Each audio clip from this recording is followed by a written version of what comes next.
हा लिंकला जरा म्हणजे याचा प्रॉब्लेम असल्यामुळं मी व्हिडिओ ऑन करू शकत नाहीये, पण I am available here. Yes yes.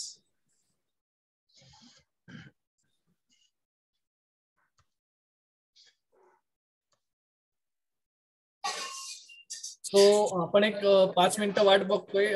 मंदुरकर sir phone करतायत. Then will start. लांबडे साहेब आहेत का नाही? आहेत सर, हाजीर.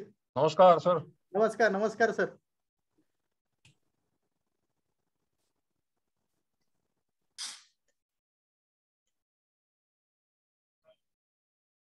आपण जॉईन होत आहे ना?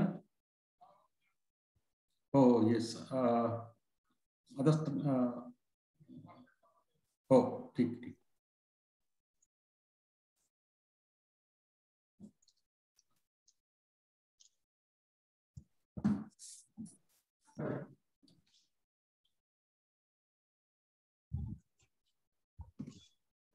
मंदुरकर सर सुरू करायचं का? हो येस येस. 7:30 झाले. हो या. So welcome to all. So आप सभी का यहाँ पे स्वागत है. Lions club district 3234 D2 CSR team च्या माध्यमातून आज आपण सगळेजण इथं उपस्थित आहात. आज आपल्याला CSR विषयीचं माहिती या वेबिनार मध्ये देण्यात येणार आहे. त्यामुळे आपण सगळेजण इथे उपस्थित आहात. मी डिस्ट्रिक्टचे chairperson MGF lion Anil Mandrupkar यांना विनंती करेल की त्यांनी सगळ्यांचं स्वागत करावं. नमस्कार मित्रांनो. So on behalf of district CSR team, so I welcome multiple chairperson MGF Lion, Vivek ji, Havelkar, and as well as our beloved past district governor and CSR guide, so Lion Om Prakash ji Pete, and as well as my good friend Dr. Anil Daneshwar, and all the club presidents, the cabinet officers, all our NGO friends, and all my respected audience. Friends, so आजचा session जो आहे, आता मागचे 2 महिने आम्ही आपल्या डिस्ट्रिक्टचे म्हणजे DG team, micro team, ZC team आणि RC टीम, या सर्व टीमना आम्ही मागच्या 2 महिन्यात म्हणजे CSRचा awareness and what is roadmap म्हणजे तो सांगितलं. आणि आजची CSR मीटिंग जी आहे ती ओनली फॉर क्लब प्रेसिडेंट्स, म्हणजे जे मेन कॅप्टन आहेत, म्हणजे जोपर्यंत बॅट म्हणजे हातात घेत नाही म्हणजे तोपर्यंत कुठली मॅच म्हणजे होत नाही. तर आज इतकंच सांगायचं मला की आजचा सेशन जो आहे, अनेक मान्यवर म्हणजे आजच्या सेशन मध्ये आहेत, अनेक एक्सपर्ट लोकांना आम्ही आणलेलं आहे. आणि आपल्या CSR मधल्या सक्सेस स्टोरी म्हणजे हे पण तुम्हाला सांगणार आहे.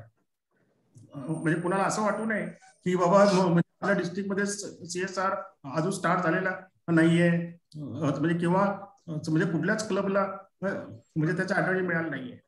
तर म्हणजे आजचं सेशन इतकं प्लॅन वे म्हणजे आहे की म्हणजे CSR मध्ये डॉक्टर आहे ज्यांनी केली आहे. आजचे डॉक्टर अनिल म्हणजे पुढच्या 5 मिनिटात म्हणजे येत आहेत. तर जे कोणी क्लब ऑफिसर इथं उपस्थित आज म्हणजे आहेत, आता त्यांना मला नंबर विनंती आहे की तुम्ही 2021 मध्ये म्हणजे लॉंग टर्म आणि लॉंग रेंज आजची क्लब मध्ये जे अनुभवी म्हणजे मंडळी आहेत, म्हणजे अध्यक्षांबरोबर अशा लोकांची 5 लोकांची टीम म्हणजे बनवा. आणि नीड बेस्ड प्रोजेक्ट जो आहे की समाजाला ज्याची गरज आहे, आता असा प्रोजेक्ट निवडा आणि त्याच्यावरती म्हणजे पुढच्या 2 महिन्यात जर आम्हाला प्रोजेक्ट रिपोर्ट दिला हा तर ओमप्रकाश सर आणि आमची CSR ची 7 लोकांची टीम आहे. आता आम्ही सर्व मिळून म्हणजे पुढच्या 3-4 महिन्यात म्हणजे इंडस्ट्रीला भेटी देऊन म्हणजे तुमच्या क्लबचे प्रोजेक्ट आम्ही तिथं सादर करू आणि पुढच्या 2-4 महिन्यात म्हणजे अजून अनेक क्लबना कशा पद्धतीने CSR म्हणजे उपलब्ध म्हणजे होईल. तर मी आता याची टीम म्हणजे आमच्या टीमच्या वतीनं तर मी तुम्हाला ग्वाही देतो आणि जाता जाता मी आपल्याला आता इतकंच सांगेन की 2020-21 कोरोनाची भीती जी होती आता ती भीती गेलेली आहे. म्हणजे काळजी घ्यायची आपल्याला. आपण त्याच्यासाठी काम थांबवायचं नाहीये. तर मी जाता जाता इतकंच म्हणेन पुढच्या 2 महिन्यात म्हणजे आज जे काही तुम्हाला ज्ञान मिळेल, नॉलेज मिळेल, रोडमॅप मिळेल, याचा आधार घेऊन म्हणजे तुम्हाला जी काही मदत म्हणजे प्रोजेक्ट बनवण्यासाठी सुद्धा लागेल आमची टीम उपलब्ध आहे. धन्यवाद. आणि आजच्या मीटिंगला आपण संख्येने आणि संपूर्ण महाराष्ट्रात लायन मंडळी असतील, NGO मंडळी असतील म्हणजे ते उपस्थित राहिले त्याच्याबद्दल बहुत बहुत धन्यवाद. थैंक यू अनिल मंद्रुपकर जी, आपने सभी का स्वागत किया. मैं अभी हमारे pass district governor lion Om Prakash ji पेटे, जो हमारे ये CSR टीम के मेंटोर रहे हैं और हमेशा हमें CSR के बारे में गाइड उनका मिलता है. तो I request past district governor lion Om Prakash Pete, आप इस CSR टीम के बारे में आपका उद्देश्य आप यहाँ पे बताइए सभी को. नमस्कार सर्वांनाच माझा नमस्कार. आजच्या आपल्या कार्यक्रमाचे कन्व्हेनर आणि सगळ्यांचे लाडके आपले डिस्ट्रिक्ट चेअरपर्सन CSR अनिल मंद्रुपकरजी, आणि खरोखरच अनिलजी आपण भाग्यवान आहोत की आज आपण जो कार्यक्रम ऑर्गनाइज केलाय याच्यासाठी उद्घाटनाला इनॉग्रेशन ऑफिसर म्हणून आपले multiple council chairperson Vivekji Abhyankar sir आज आपल्यामध्ये आहेत, की जे स्वतः पर्सनली CA पण आहेत आणि त्यांचा अभ्यास पण खूप मोठा आहे आणि आपल्या मल्टिपलची माहिती पण सरांच्याकडे खूप आहे. तर सर आहेत आणि आज आपल्याला मार्गदर्शन करायला ज्यांनी डॉक्टरेट मिळवलेली आहे असे अनिल धनेश्वर सर आहेत. मला अभिमान आहे आपल्या पुण्यातल्या सर्व CSR टीमचं की ते खरोखरच पहिल्या दिवसापासून प्रयत्न करतात की कसे चांगल्या पद्धतीचे सस्टेनेबल प्रोजेक्ट आपल्या डिस्ट्रिक्टमध्ये आपण CSRच्या मदतीने उभा करूयात म्हणून. आणि आजची जी ही मीटिंग जी आज ऑर्गनाइज केलेली आहे ही एक गोल्डन ऑपॉर्च्युनिटी आहे सर्वांसाठी की समजून घेणे की कशा पद्धतीनं आपण आपली तयारी करून CSR फंडिंगला अप्रोच करायचा. मी सर्वांना एकच म्हणेन की प्रत्येकाला संधी खूप आहे, फंड्स प्रचंड अवेलेबल आहेत आणि आपण जर ठरवलं आणि चांगला प्रोजेक्ट दिला तर 100% त्याला पैसे मिळू शकतात. सर्वांना पुण्यातलं एक लाईव्ह एक्झाम्पल मी शेअर करतो. या कोरोनामध्ये त्या मागच्या वर्षभरामध्ये PPCR Pune platform for Covid response असा एक ग्रुप इथं पुण्यामध्ये तयार झाला आणि CSRच्या मदतीने या ग्रुपने पुण्यामध्ये सगळ्या रिक्वायरमेंट कव्हर करून खूप सुंदरपणे पुण्याला ह्या सगळ्या फॅसिलिटीमध्ये नंबर 1 ला घेऊन आले. म्हणजे एवढं सुंदर काम CSRच्या मदतीने होऊ शकतं आणि लायन्स मध्ये तर प्रचंड पोटेन्शियल आहे. ही एक अनटॅप ऑपॉर्च्युनिटी आहे. आपण सर्वांनी याचा विचार डेफिनेटली करावा, सिरियसली करावा. चांगला प्रोजेक्ट असेल तर पैशाची खरोखर कमी नाहीये. तुम्ही चांगला प्रोजेक्ट आणा, आपण फंड्स त्याच्यासाठी अवेलेबल करूयात. आणि फक्त एकच आहे की तो सस्टेनेबल प्रोजेक्ट पाहिजे की ज्याच्यामध्ये समाजाचं बेनिफिट तर झालंच पाहिजे, पण तो दिसला पाहिजे आणि तो सस्टेन झाला पाहिजे, टिकला पाहिजे. आणि मला खात्री आहे की आज अभ्यंकर सरांचं इनॉग्रेशन, त्यांचं मार्गदर्शन आणि डॉक्टर अनिल सरांचं मार्गदर्शन हे घेतल्यानंतर आपल्यातला प्रत्येक जण त्यांच्या स्वतःच्या क्लबच्या माध्यमातून और एनी ऑर्गनायझेशन जिथं कुठे ते काम करत असतील, कारण आपण आजचा कार्यक्रम तसा आपल्या मित्रांच्या मध्ये पण शेअर केलेला आहे. जे जे सोशल कार्य करतात, चांगलं कार्य करतात, CSRच्या मदतीने आपण सर्वजण एकत्रितपणे काम करूयात. फ्रेंड्स, फंड्स भरपूर अवेलेबल आहेत, but you have to prepare your self, you have to plan such a way की समोरच्या मंडळींचा आपल्याला या फंडचा उपयोग पण घेता आला पाहिजे. आणि अनिलजी, तुम्ही खूप सुंदर कार्य केलंय. मग त्याच्यात आपली सगळी टीम इन्व्हॉल्व आहे, गव्हर्नरांचं मार्गदर्शन आहे आणि आपण सगळेजण मिळून करूयात. आज मी अभ्यंकर सरांचे खरोखर आभार मानतो की लास्ट मोमेंटला सरांना आम्ही रिक्वेस्ट करून आज सरांना वेळ काढायला विनंती केली आणि आभार याच्यासाठी मानतो की सरांनी एवढ्या घाईमध्ये पण वेळ काढून आज आपल्यामध्ये उपलब्ध आहेत. Sir, thank you very much. Please go ahead, proceed. Yes, thank you lion Omprakashji Pethe. And मी आता आमचे डिस्ट्रिक्टचे zone chairperson lion Shivanandji Lamdade यांना विनंती करेल की आपले मल्टिपल काउन्सिल चेअरपर्सन आणि आजच्या या कार्यक्रमाचे inauguration officer lion CA Vivekji Abhyankar यांचा परिचय थोडक्यात द्यावा. Thank you Mayur. Hope I am audible to everyone now. आवाज माझा येतोय? Yes yes yes, thank you so much. सर्वप्रथम डिस्ट्रिक्ट चेअरपर्सन CSR यांनी जी ही मीटिंग अरेंज केली आहे त्याबद्दल त्यांचे खरंच आभार. आणि त्या निमित्ताने आज आपण या कार्यक्रमाला सर्वजण उपस्थित झाला त्या सर्वांचे आभार. तसेच आपले 5 district governor MJF lion Omprakash Pethe यांचं पण याच्यामध्ये स्वागत आहे, जे त्याला गाईड करतात या पूर्ण टीमला. आणि आज मला खरंच अशी एक जबाबदारी तुम्ही दिलेली आहे की जी 3 मिनिटात संपवणं फार कठीण आहे. कारण मी आतापर्यंत बरेचसे आपलं इंट्रोडक्शन केलेले आहेत, पण व्हर्च्युअलमध्ये पहिल्यांदाच करतो आहे. आणि बऱ्याचदा असं असतं की 4-5 पानं ओळख असते आणि ती सांगता सांगता कठीण होते. पण आज मला असं पहिल्यांदा वाटलं की जी ओळखपत्र मला आलेलं होतं सरांचं, आजच्या प्रमुख पाहुण्यांचं, ते इतकं क्रिप्स होतं, पण त्याच्यातून घेण्यासारखं इतकं होतं की ते आता तुमच्यासमोर मांडताना जो प्रयत्न मी करतो आहे तो होप की तो चांगल्या पद्धतीने मी तुम्हाला त्यांची जी हे आहे ती मी सांगू शकेल.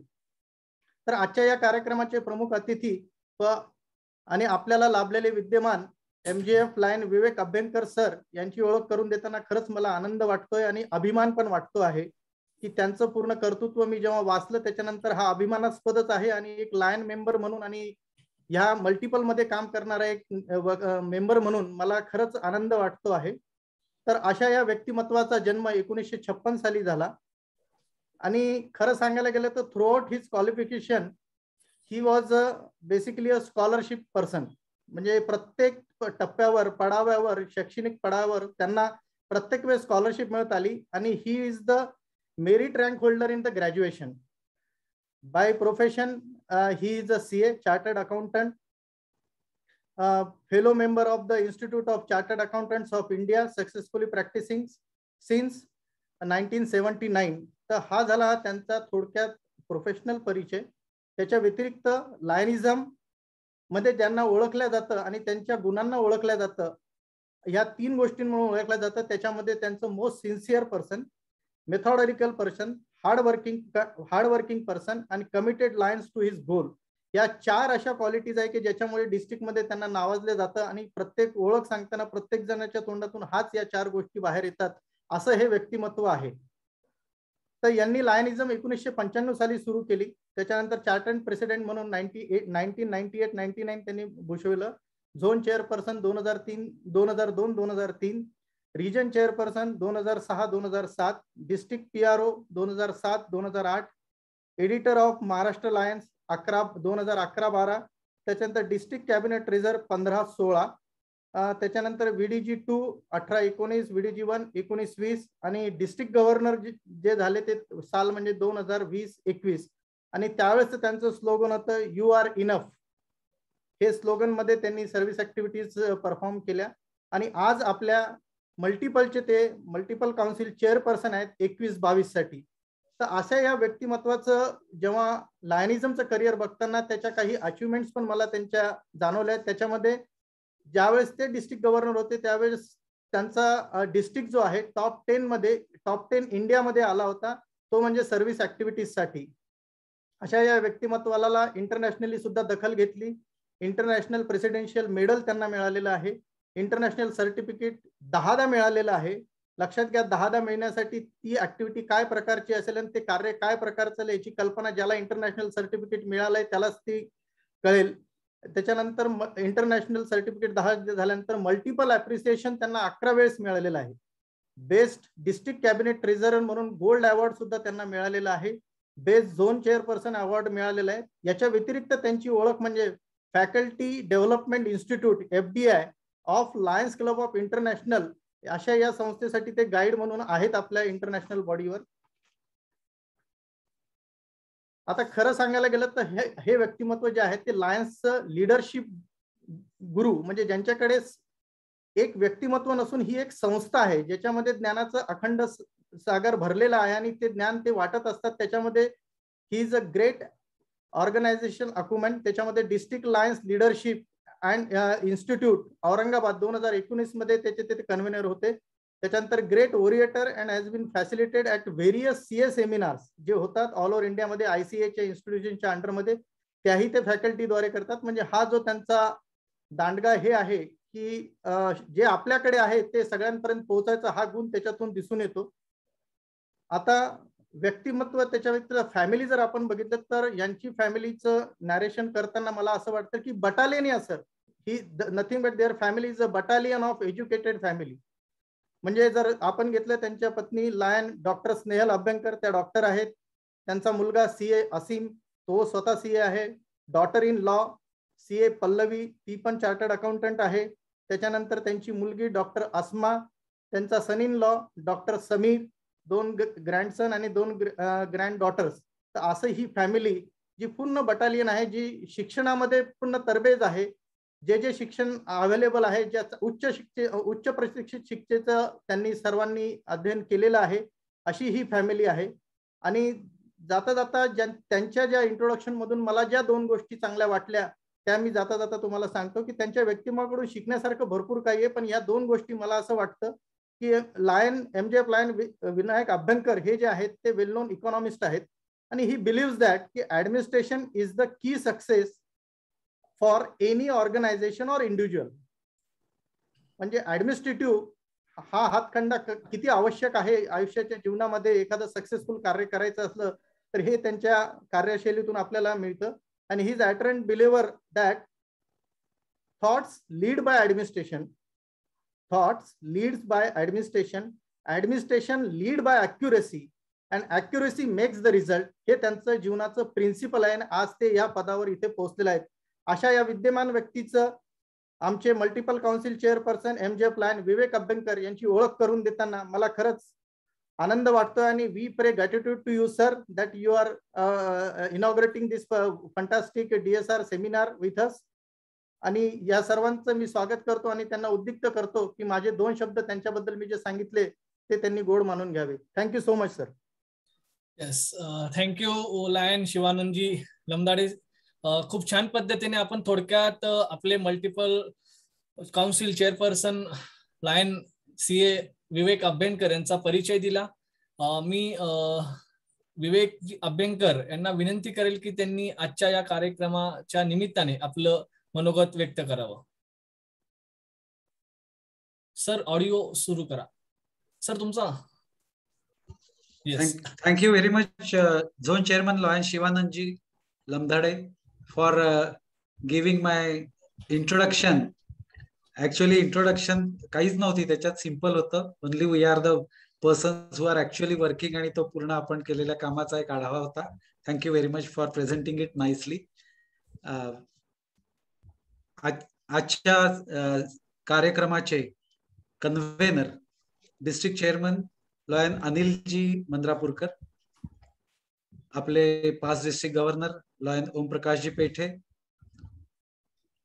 आजचे CSR कन्सल्टंट आणि वक्ते डॉक्टर अनिलजी धनेश्वर आणि उपस्थित सर्व लॉयन बंधूंनो आणि इतर. Actually, CSR, this area is an area, only things are discussed that CSR funds are available with big companies. त्यामुळे त्याचा तुम्ही बेनिफिट घ्या असं चर्चा होत राहते प्रत्येक वेळेस.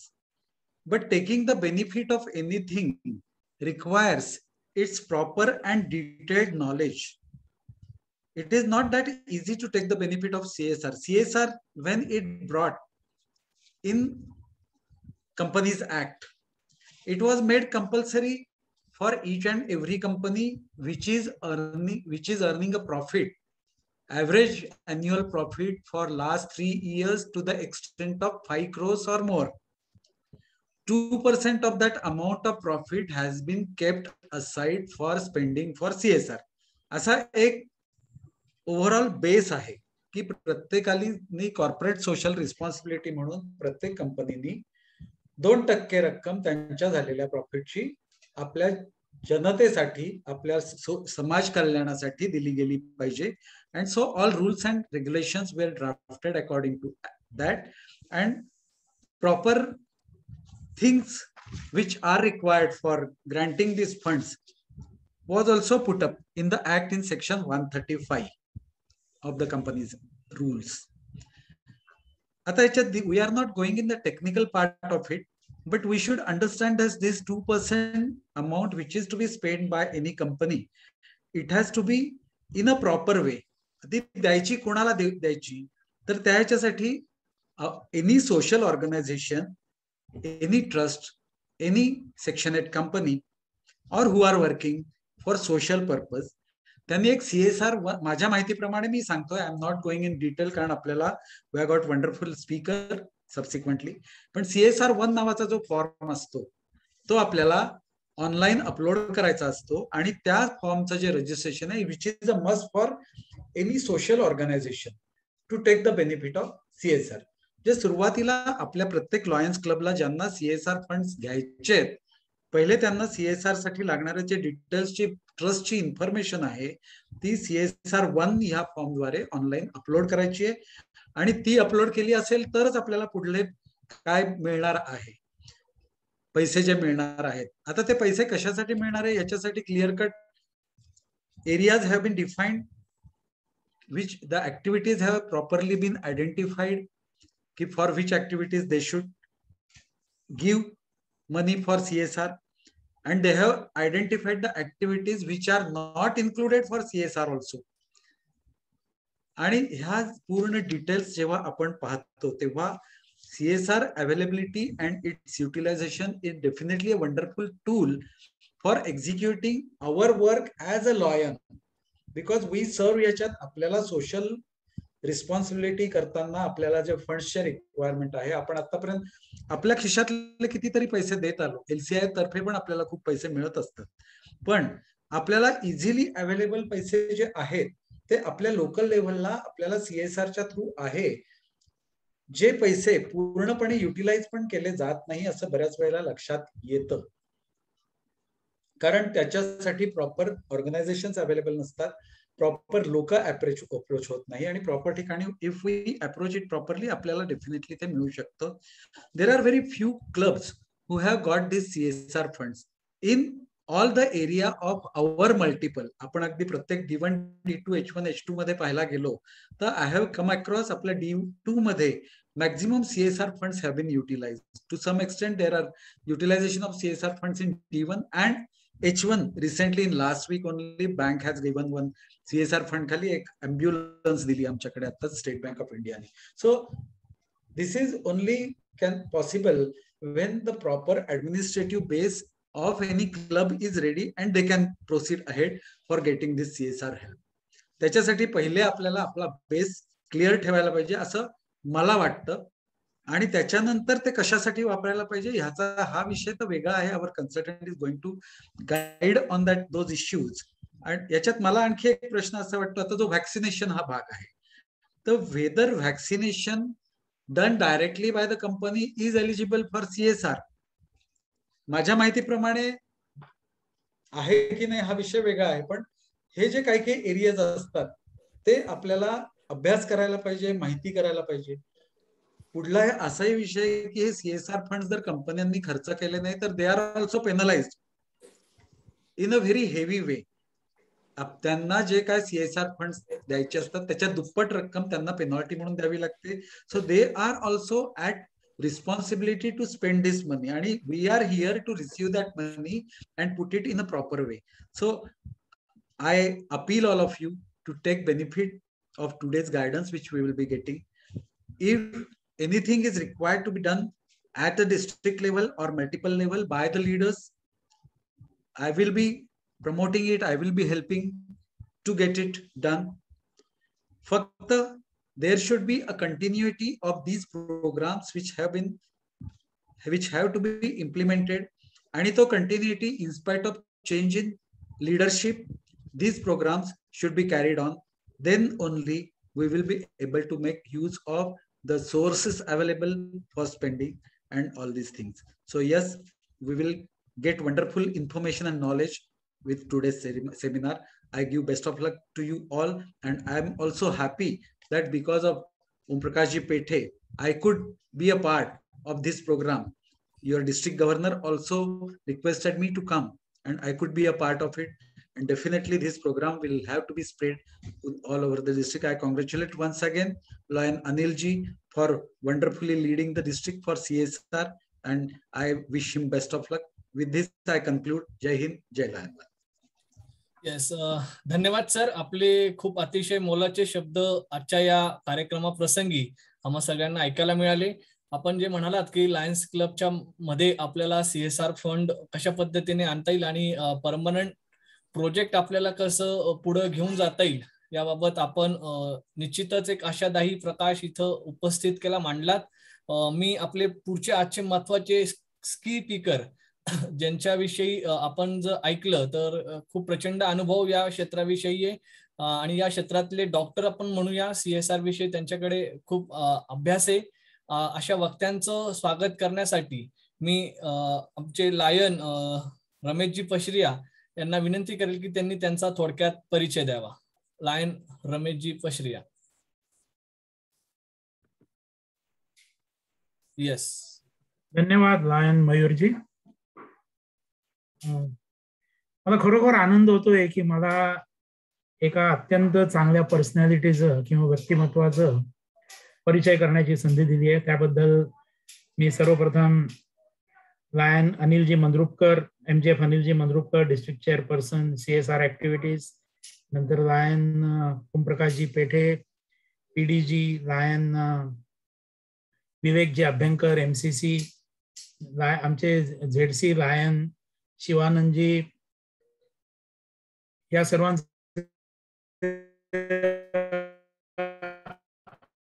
आणि आपल्या सर्व लायन मित्रांचं धन्यवाद करून स्वागत करतो. मी थोडक्यात परिचय देण्याचा प्रयत्न करतो, कारण आपले जे आजचं जे व्यक्तिमत्व आहे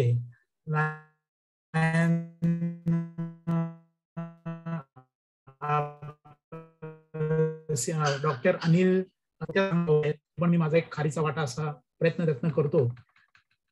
त्यांनी पोस्ट ग्रॅज्युएशन केलेलं आहे मॅनेजमेंट अँड मार्केटिंग मध्ये. ते लॉयर आहेत, बॅचलर ऑफ लॉ केलेलं आहे त्यांनी chartered association of Indian institute of बँकर्सची पण परीक्षा दिलेली आहे. त्यांनी 1 वर्षाचं CSR capability programme of CBI Rotterdam Netherlands आपण त्यांनी केलेला आहे. नंतर एक CSR चे IICA चे सर्टिफाईड कॉर्पोरेट ट्रेनर आहेत आणि त्यांनी कॉर्पोरेट सोशल रिस्पॉन्सिबिलिटी मध्ये PhD केलेली आहे फ्रॉम सावित्रीबाई फुले पुणे युनिव्हर्सिटी. त्यांचं वर्क एक्सपिरियन्स जर बघितला तर ते बँक ऑफ महाराष्ट्रामध्ये त्यांनी 12 वर्ष काम केलं. नंतर ते head of market research division Kirloskar consultants Pune याच्यामध्ये होते. नंतर ते founder and managing director of genesis management and market research private limited Pune हे 1993 पासून आजमितीला ते हे काम करत आहेत. नंतर त्यांची CSR ची जर आपण वाटचाल पाहिली तर ती फारच उत्तुंग आहे. त्यांनी 1 वर्षाचा CSR sustainability programme funded by centre for promotion of imports from developing countries Amsterdam Netherland इथून फर्स्ट क्लास मधनं पास केलेला आहे. त्याच्यानंतर is a corporate adviser and trainer on corporate social responsibility certified by corporate affairs ministry of corporate affairs government of India new Delhi since 2015. त्यांनी 10 CSR activities चे programme training programme आतापर्यंत केलेले आहेत. ते CSR adviser to RBL bank limited Mumbai, IOCL, SKF foundation, Miraj group and many other Pimpri Chinchwad municipal corporation मध्ये त्यांनी advisor आहेत. ते म्हणजे नंतर ते honorary advisor on CSR to diabetic association of India, याच्यामध्ये पण ते ऍडवायझरी आहेत. नंतर त्यांनी 100च्या वर बेसलाईन आणि impact assessment studies and social research centre, social research under corporate social responsibility for corporate sectors त्यांनी केलेलं आहे. त्यांच्या करिअरची जर हायलाइट जर बघितली तर he is very very passionate social worker to CSR professional. नंतर त्यांचे क्लायंट जर बघितले तर फारच उच्च प्रतीचे आहेत. World health organisation, world bank, RBI, GIZ, IPS, Acumen आणि कितीतरी त्याच्यामध्ये त्यांनी क्लायंटेज त्यांचा मोठा आहे. त्यांनी area of livelihood, skill development, woman empowerment, children and youth, water and rural urban infrastructure, sanitation, environmental health care, education and employment अशा बऱ्याच ठिकाणी त्यांनी काम केलेलं आहे. त्यांनी भारत आणि भारताच्या बाहेर भरपूर प्रवास केलेला आहे, त्यामुळे त्यांना सर्व गोष्टींची माहिती खूपच चांगल्या प्रकारे आहे सर्व एरियाची. त्याच्यानंतर त्यांनी बरेचसे आर्टिकल लिहिलेले आहेत आणि जे मोठ्या मोठ्या न्यूजपेपर्समध्ये आणि मॅगझिन्समध्ये छापून आलेले आहेत. त्याच्यामध्ये देशी आणि विदेशी सर्व प्रकारची मॅगझिन्स आहेत. सोशल आणि कल्चरल जर बघितलं तर त्यांना म्युझिकची आवड आहे, ट्रॅव्हलिंगची आवड आहे, वाचनाची आवड आहे. नंतर he was a member of RC Pune Ganesh Khind.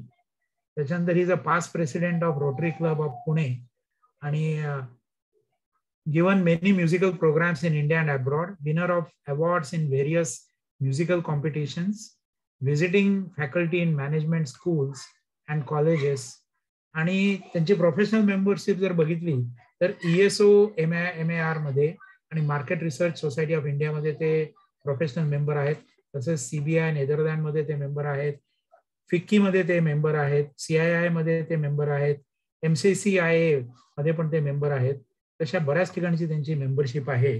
तर अशा एका अत्यंत उत्कृष्ट आणि उत्तुंग व्यक्तिमत्वाचं आपण आता स्वागत करूया. तर over to you doctor Anilji Dhaneshwar. We are very eager to listen to you. Thank you. Yes, धन्यवाद lion Ramesh Pasrichaji. So I request to यामध्ये जे आपले आजचे वक्ते आणि ज्यांचा प्रचंड अनुभव आहे ते डॉक्टर अनिल धनेश्वर यांना मी विनंती करेल की त्यांनी आजच्या या सत्राला सुरुवात करावी. प्रेझेंटेशन लाव. माझं ऐकू येत आहे का आपल्याला सर्वांना? Okay. Yes sir. Yes yes. Lion Rameshji Pasrichaji, मला वाटतं माझ्यावर फार मोठा आता दबाव आलाय, कारण तुम्ही माझी जी एक सविस्तर विस्तृत ओळख करून दिलेली आहे तेवढं खरं मी पात्र आहे का नाही हा मला एक प्रश्न आत्ता पडला आहे. मी तुमचा अतिशय व्यक्तिशः आभारी आहे. आजच्या कार्यक्रमाचे उद्घाटक विवेक अभ्यंकर साहेब, लायन अभ्यंकर यांनी बराचसं म्हणजे माझं काम अतिशय सोपं केलेलं आहे. मला वाटतं तुमच्याकडे असा ज्ञानी गुरु असल्यानंतर माझी खरं तुम्हाला आवश्यकताच आहे असं मला वाटत नाही. इतका अनुभव त्यांनी आता त्यांचे नॉलेजही शेअर केलेलं आहे. बऱ्याचशा गोष्टी त्यांना लेटेस्ट आज काय आहे त्या क्षेत्रात याची पण त्यांना जाणीव आहे. तर मला वाटतं वेळोवेळी आपण त्यांचाही सल्ला घेणं हे तितकंच महत्वाचं आहे. Lion Anil Mandrupkar, district chair. Actually खरं he is the person who has brought me to you all. आणि मला खूप आज आनंद वाटतोय की आज तुमच्या सर्वांच्या बरोबर मला या CSR हा अतिशय महत्वाचा जो विषय आहे त्याबरोबर तुमच्या सर्वांशी चर्चा करण्याची मला संधी मिळते आहे. ओमप्रकाश पेठे लायन, ओमप्रकाश पेठे लायन शिवानंदजी लंबाडे यांचं सुद्धा मी थोडक्यात ऐकलेलं आहे आणि त्यांनी अतिशय सुंदर विवेचन केलेलं आहे कार्यक्रमाच्या सुरुवातीला. या सर्व लायन्सचा मी आभारी आहे आणि उपस्थित सर्व बंधू आणि भगिनींचं मी या कार्यक्रमात स्वागत करतो. आपण हा CSR हा जो विषय आहे आता अतिशय महत्वाचा टॉपिक आहे आणि मला वाटतं लायन्स काय किंवा रोटरी क्लब या दोन संस्थांना फार मोठा वाव आहे या क्षेत्रामध्ये काम करायचा. आज आपल्या देशामध्ये जवळपास 140 कोटींची लोकसंख्या आहे आणि तुम्हाला माहिती असेल आपल्याकडे असंख्य गरज आहे, पर्टिक्युलरली ग्रामीण भागामध्ये, सेमी अर्बन एरियाजमध्ये आणि अर्बन एरिया सुद्धा. आज पुणे मुंबई सारख्या शहरांमध्ये सुद्धा तुम्ही बघितलं तर खूप सामाजिक कार्याची गरज आहे. आणि सरकारवर सगळं आपण टाकू शकत नाही. आपल्याला सरकारला सहकार करण्याची गरज आहे. आणि CSR मला वाटतं हा एक फार मोठं माध्यम आहे. त्या दृष्टीने आपण समाजाच्या हिताची कामं ऑलरेडी करतच असतो. बरेच वेळा स्वतःचे पैसे घालून लायन्स काय किंवा रोटेरियन्स काय हे काम करत असतात. आणि जर का CSR माध्यमांची आणि फंड्सची जर त्यांना मदत मिळाली, आणि मला खात्री आहे फार मोठा सहभाग त्यांना या क्षेत्रामध्ये करू शकतील, आणि CSR फंडिंग त्यांना अतिशय सुलभरित्या मिळू शकतं, कारण त्यांचं फार मोठं नाव आहे, विश्वासार्ह संस्था आहेत. आणि त्यामुळे रोटरी काय किंवा लायन्स काय याच्यामध्ये फार मोठ्या प्रमाणात काम करू शकतात. आणि मला तर वाटतं एक रोल मॉडेल बनू शकतात भारतातल्या अदर NGOs साठी. तर ही थोडीशी बॅकग्राऊंड आहे. आता मी एक फॉर्मल प्रेझेंटेशन केलेलं आहे. तर I request the coordinator to display which is already there. तर मी सर्वांचं आज स्वागत करतो या CSRच्या ओरिएंटेशन प्रोग्रामसाठी. Next slide. Yes yes sir. हा, CS presentation. Okay, very nice. दुसरं पान. 2 मिनिटं. हा, so take your time, not worry.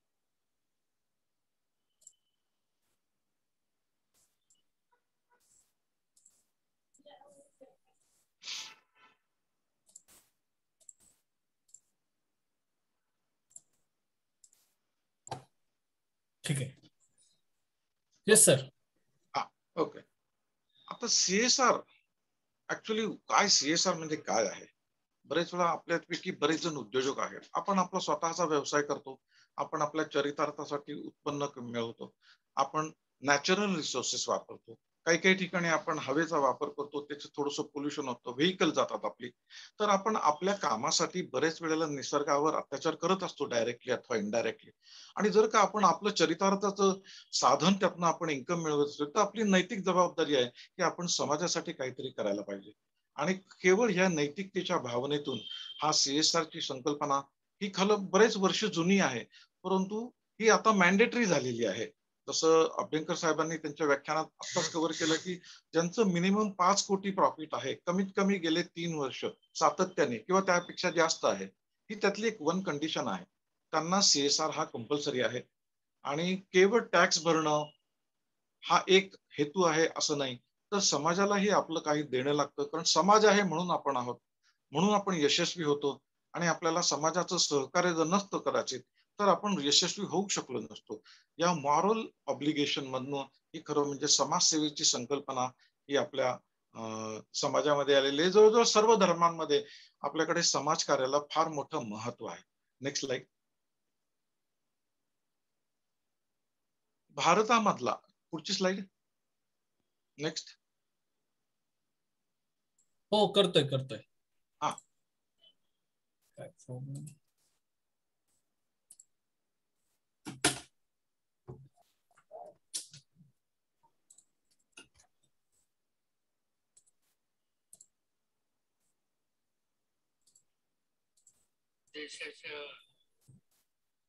ठीक आहे सर.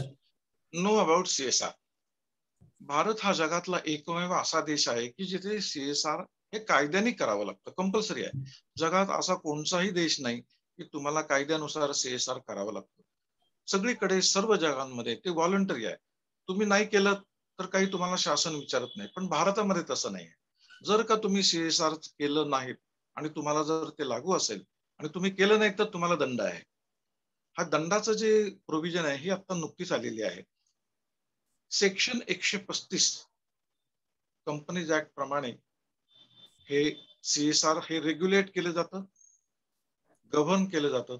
135च्या अंडर ही सर्व कलम CSR रिलेटेड आहेत. त्यामध्ये शेड्यूल 7 ही एक मोठी एक शेड्यूल म्हणजे यादी आहे की कोणत्या कोणत्या क्षेत्रामध्ये आपण सामाजिक हिताची कामे करू शकतो. आपल्याला CSR ची ऍक्टिव्हिटीज करताना, प्रकल्प करताना शेड्यूल 7 मध्ये त्याचा समावेश आहे का नाही हे बघणं अत्यंत गरजेचं आहे. जर का आपण एखादी ऍक्टिव्हिटी शेड्यूल 7च्या बाहेर असलेली जर केली तर ती CSR म्हणून ग्राह्य धरली जाणार नाही. जेव्हा आपण एखादा CSRचा प्रकल्प घेणार आहोत किंवा फंडिंगसाठी अप्रोच होणार आहोत, तेव्हा आपल्याला खात्री करायला पाहिजे की शेड्यूल 7 मध्ये त्याचा समावेश आहे का नाही. असेल तरच आपण पुढे जाऊ शकतो, नसेल तर आपल्याला त्याच्यासाठी CSRच्या माध्यमातून फंड मिळू शकणार नाही. इतर काही सोर्सेस मधनं तुम्ही CSR या सामाजिक प्रकल्पासाठी तुम्ही पैसे उभे करू शकता, पण CSR मधनं तुम्हाला मिळणार नाही, कारण मग कंपन्यांचा कॉम्प्लायन्स होणार नाही, त्यांची जबाबदारीची परिपूर्णता होणार नाही. त्यामुळे शेड्यूल 7 हा अतिशय महत्वाचं अंग आहे, हे तुम्ही लक्षात घ्या. 2% तुमच्या नफ्याच्या ऍव्हरेज प्रॉफिट जे आहे, गेल्या 3 वर्षाचे तुमचे ऍव्हरेज जे प्रॉफिट आहे ते एकत्र करून 2% ही तुम्हाला जी रक्कम येईल तेवढी तुम्हाला त्या वर्षामध्ये, पुढच्या वर्षामध्ये CSRच्या माध्यमातून खर्च करावे लागते. आता हा जो नेट प्रॉफिट आहे, हा जो आहे हा बिफोर टॅक्स आहे, आफ्टर टॅक्स नाही. त्यामुळे जे CSRची रक्कम काढताना तुम्ही हे जरूर लक्षात ठेवा की जेव्हा ती 2% आपण कॅल्क्युलेशन करणार आहोत, ती बिफोर टॅक्स आहे. टॅक्स, इन्कम टॅक्स तुम्ही जो भरणार आहात तो त्याच्या आधीची जी अमाऊंट आहे त्यावरती 2% हे कंपनीला करावे लागतात. भारतामध्ये खरं CSRची संकल्पना 2010 या वर्षामध्ये झाली. शासनाने शेवटी पहिल्यांदा असं ठरवलं की आपण कॉर्पोरेट सेक्टरला सांगण्याच्या आधी आपण आपल्या ज्या गव्हर्नमेंटच्या कंपनीज आहेत त्यामधनं आपण कामाला सुरुवात करूयात. कारण त्याचं हेतूच असा होता की आपण जर का स्वतः करणार असू तर इतरांना आपण सांगू शकतो. ह्या केवळ विचाराने गव्हर्नमेंटने 2010 पासून पब्लिक सेक्टर अंडरटेकिंगना CSR कंपल्सरी केला. आता पब्लिक सेक्टर म्हणजे कुठल्या ऑइल अँड गॅस आहे, कोल इंडिया आहे, इंडियन ऑइल कॉर्पोरेशन आहे, HPCL आहे, अशा बऱ्याच पब्लिक सेक्टर संस्था आहेत की ज्या कंपनीज ऍक्टच्या खाली रजिस्टर्ड झालेल्या आहेत. अशा सर्व पब्लिक सेक्टर अंडरटेकिंग्सना 2% नफ्याच्या प्रॉफिट खर्च करणं हे 2010 पासून सुरू केलं. त्याचा हेतू एवढाच होता, जर का शासनाला सांगायचं असेल की तुम्ही खासगी क्षेत्राला तुम्ही CSR करा, जर का गव्हर्नमेंटच्या स्वतःच्याच कंपनीमध्ये ते करत नसतील तर मग प्रायव्हेट सेक्टर त्यांचं ऐकणार नाही.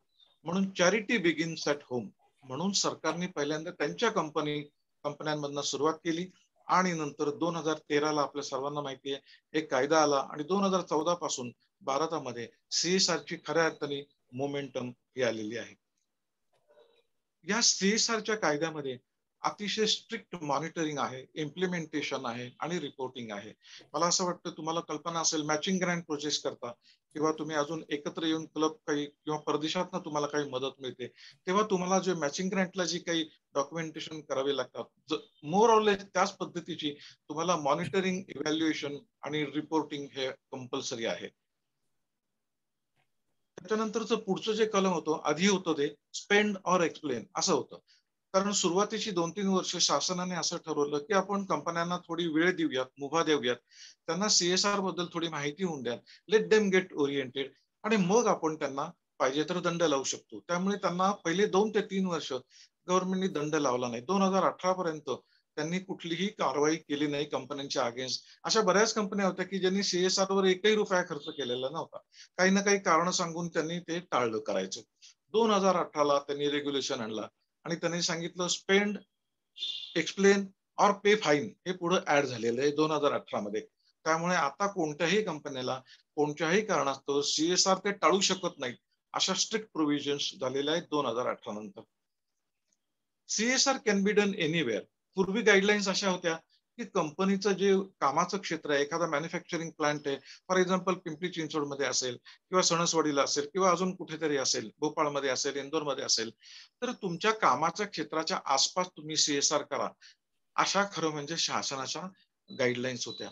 पण नंतर काय झालं, लॉप साइडेड डेव्हलपमेंट होऊ लागली. म्हणजे जिथे औद्योगिक क्षेत्र आहे त्या आसपास खूप चांगली प्रगती व्हायला लागली, पण मागास भागामध्ये मात्र कोणी जायला तयार होईना.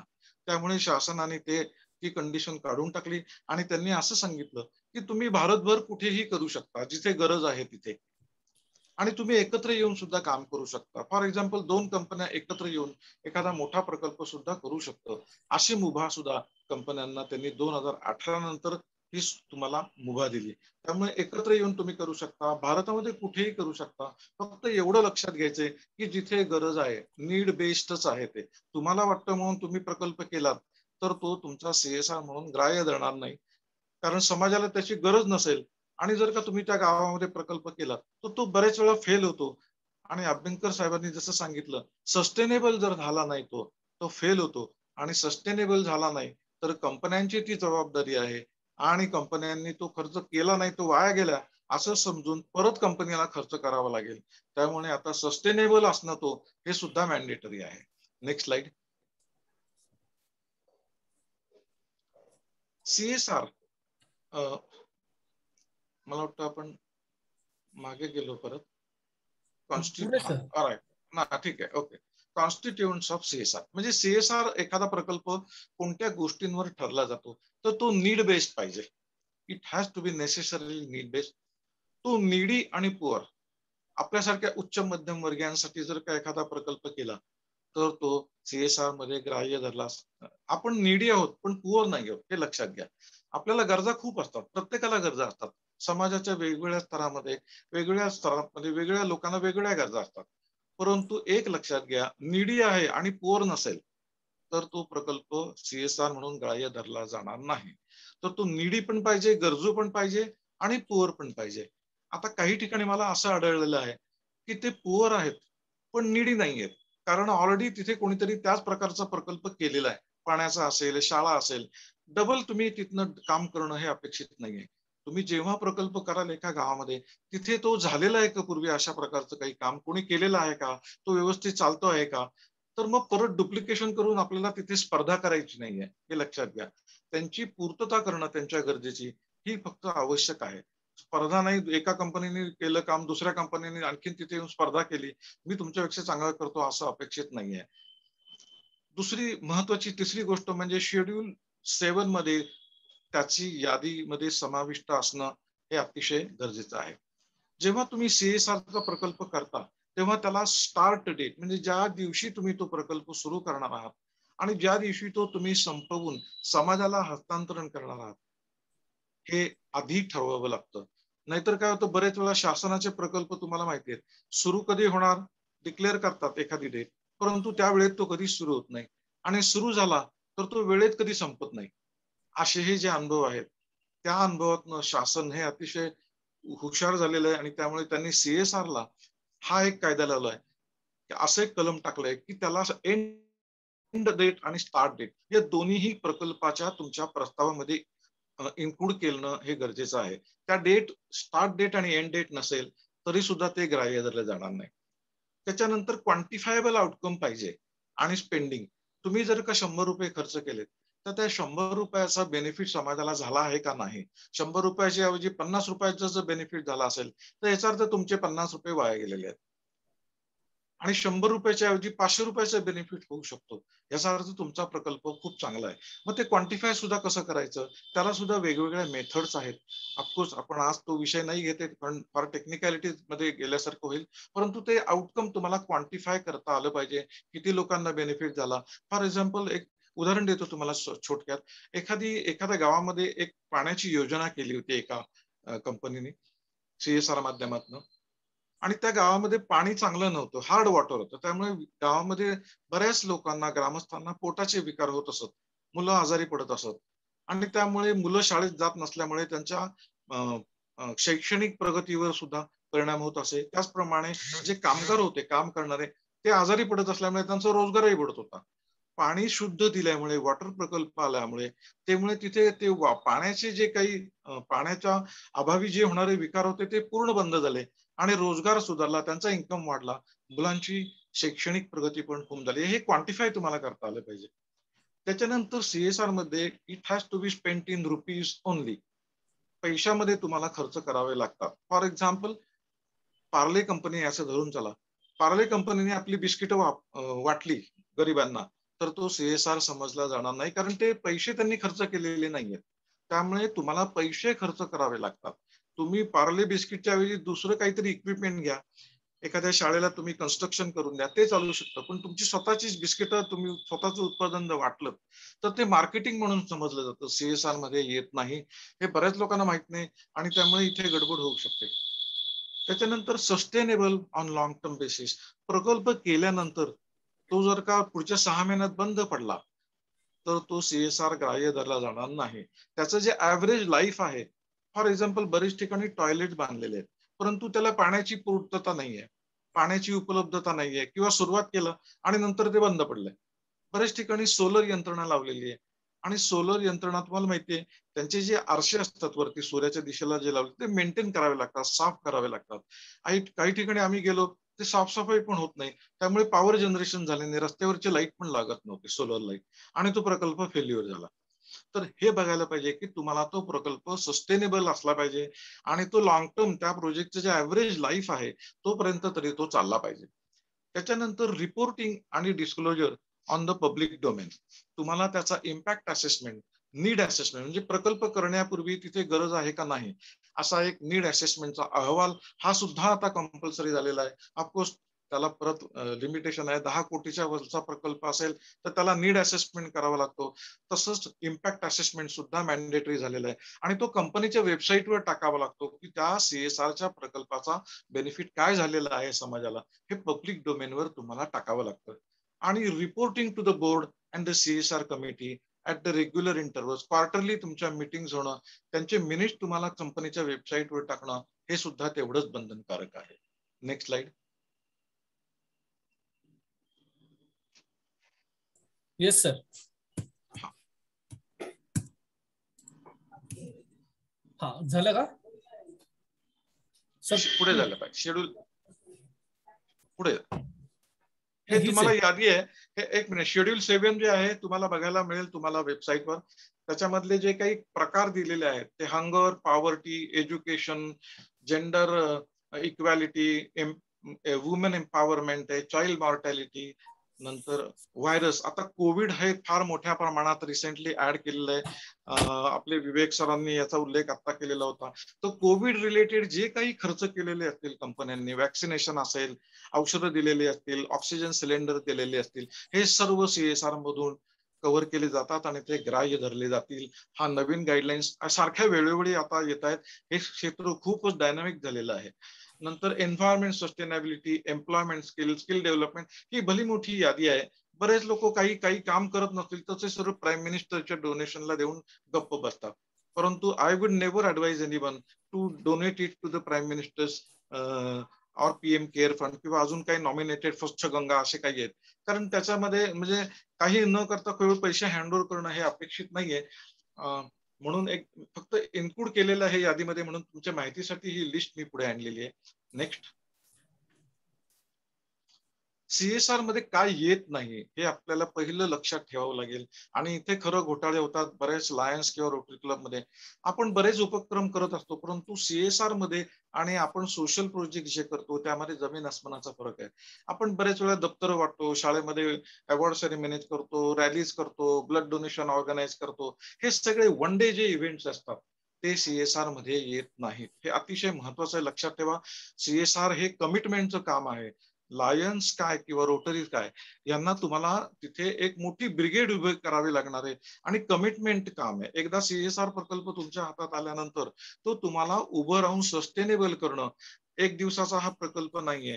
तुम्हाला सातत्याने 3 महिने 4 महिने प्रोजेक्टचं जे ड्युरेशन असेल तोपर्यंत तुमचे लायन्स किंवा रोटेरियन्स तिथे उपस्थित असणं आणि कमिटमेंट असणं, तरच तुम्ही हा प्रकल्प घ्या. अन्यथा तो CSR मध्ये फेल्युअर जाऊ शकतो. कोणतीही वन डे ऍक्टिव्हिटी आहे ती तुम्हाला CSR मध्ये घेतली जात नाही. तसंच तुमच्या बेनिफिट्स एम्प्लॉईजना तुम्ही जर दिलेत, स्वतःच्याच कंपनीच्या बेनिफिट्स एम्प्लॉईजना दिलेत, तर ते सुद्धा तुम्हाला CSR मध्ये येत नाहीत. परंतु तुम्ही असा प्रकल्प केला, समाजासाठी केला, आणि एम्प्लॉईज पण जर कव्हर केले तुमच्या कंपनीचे, तर ते चालू शकतात.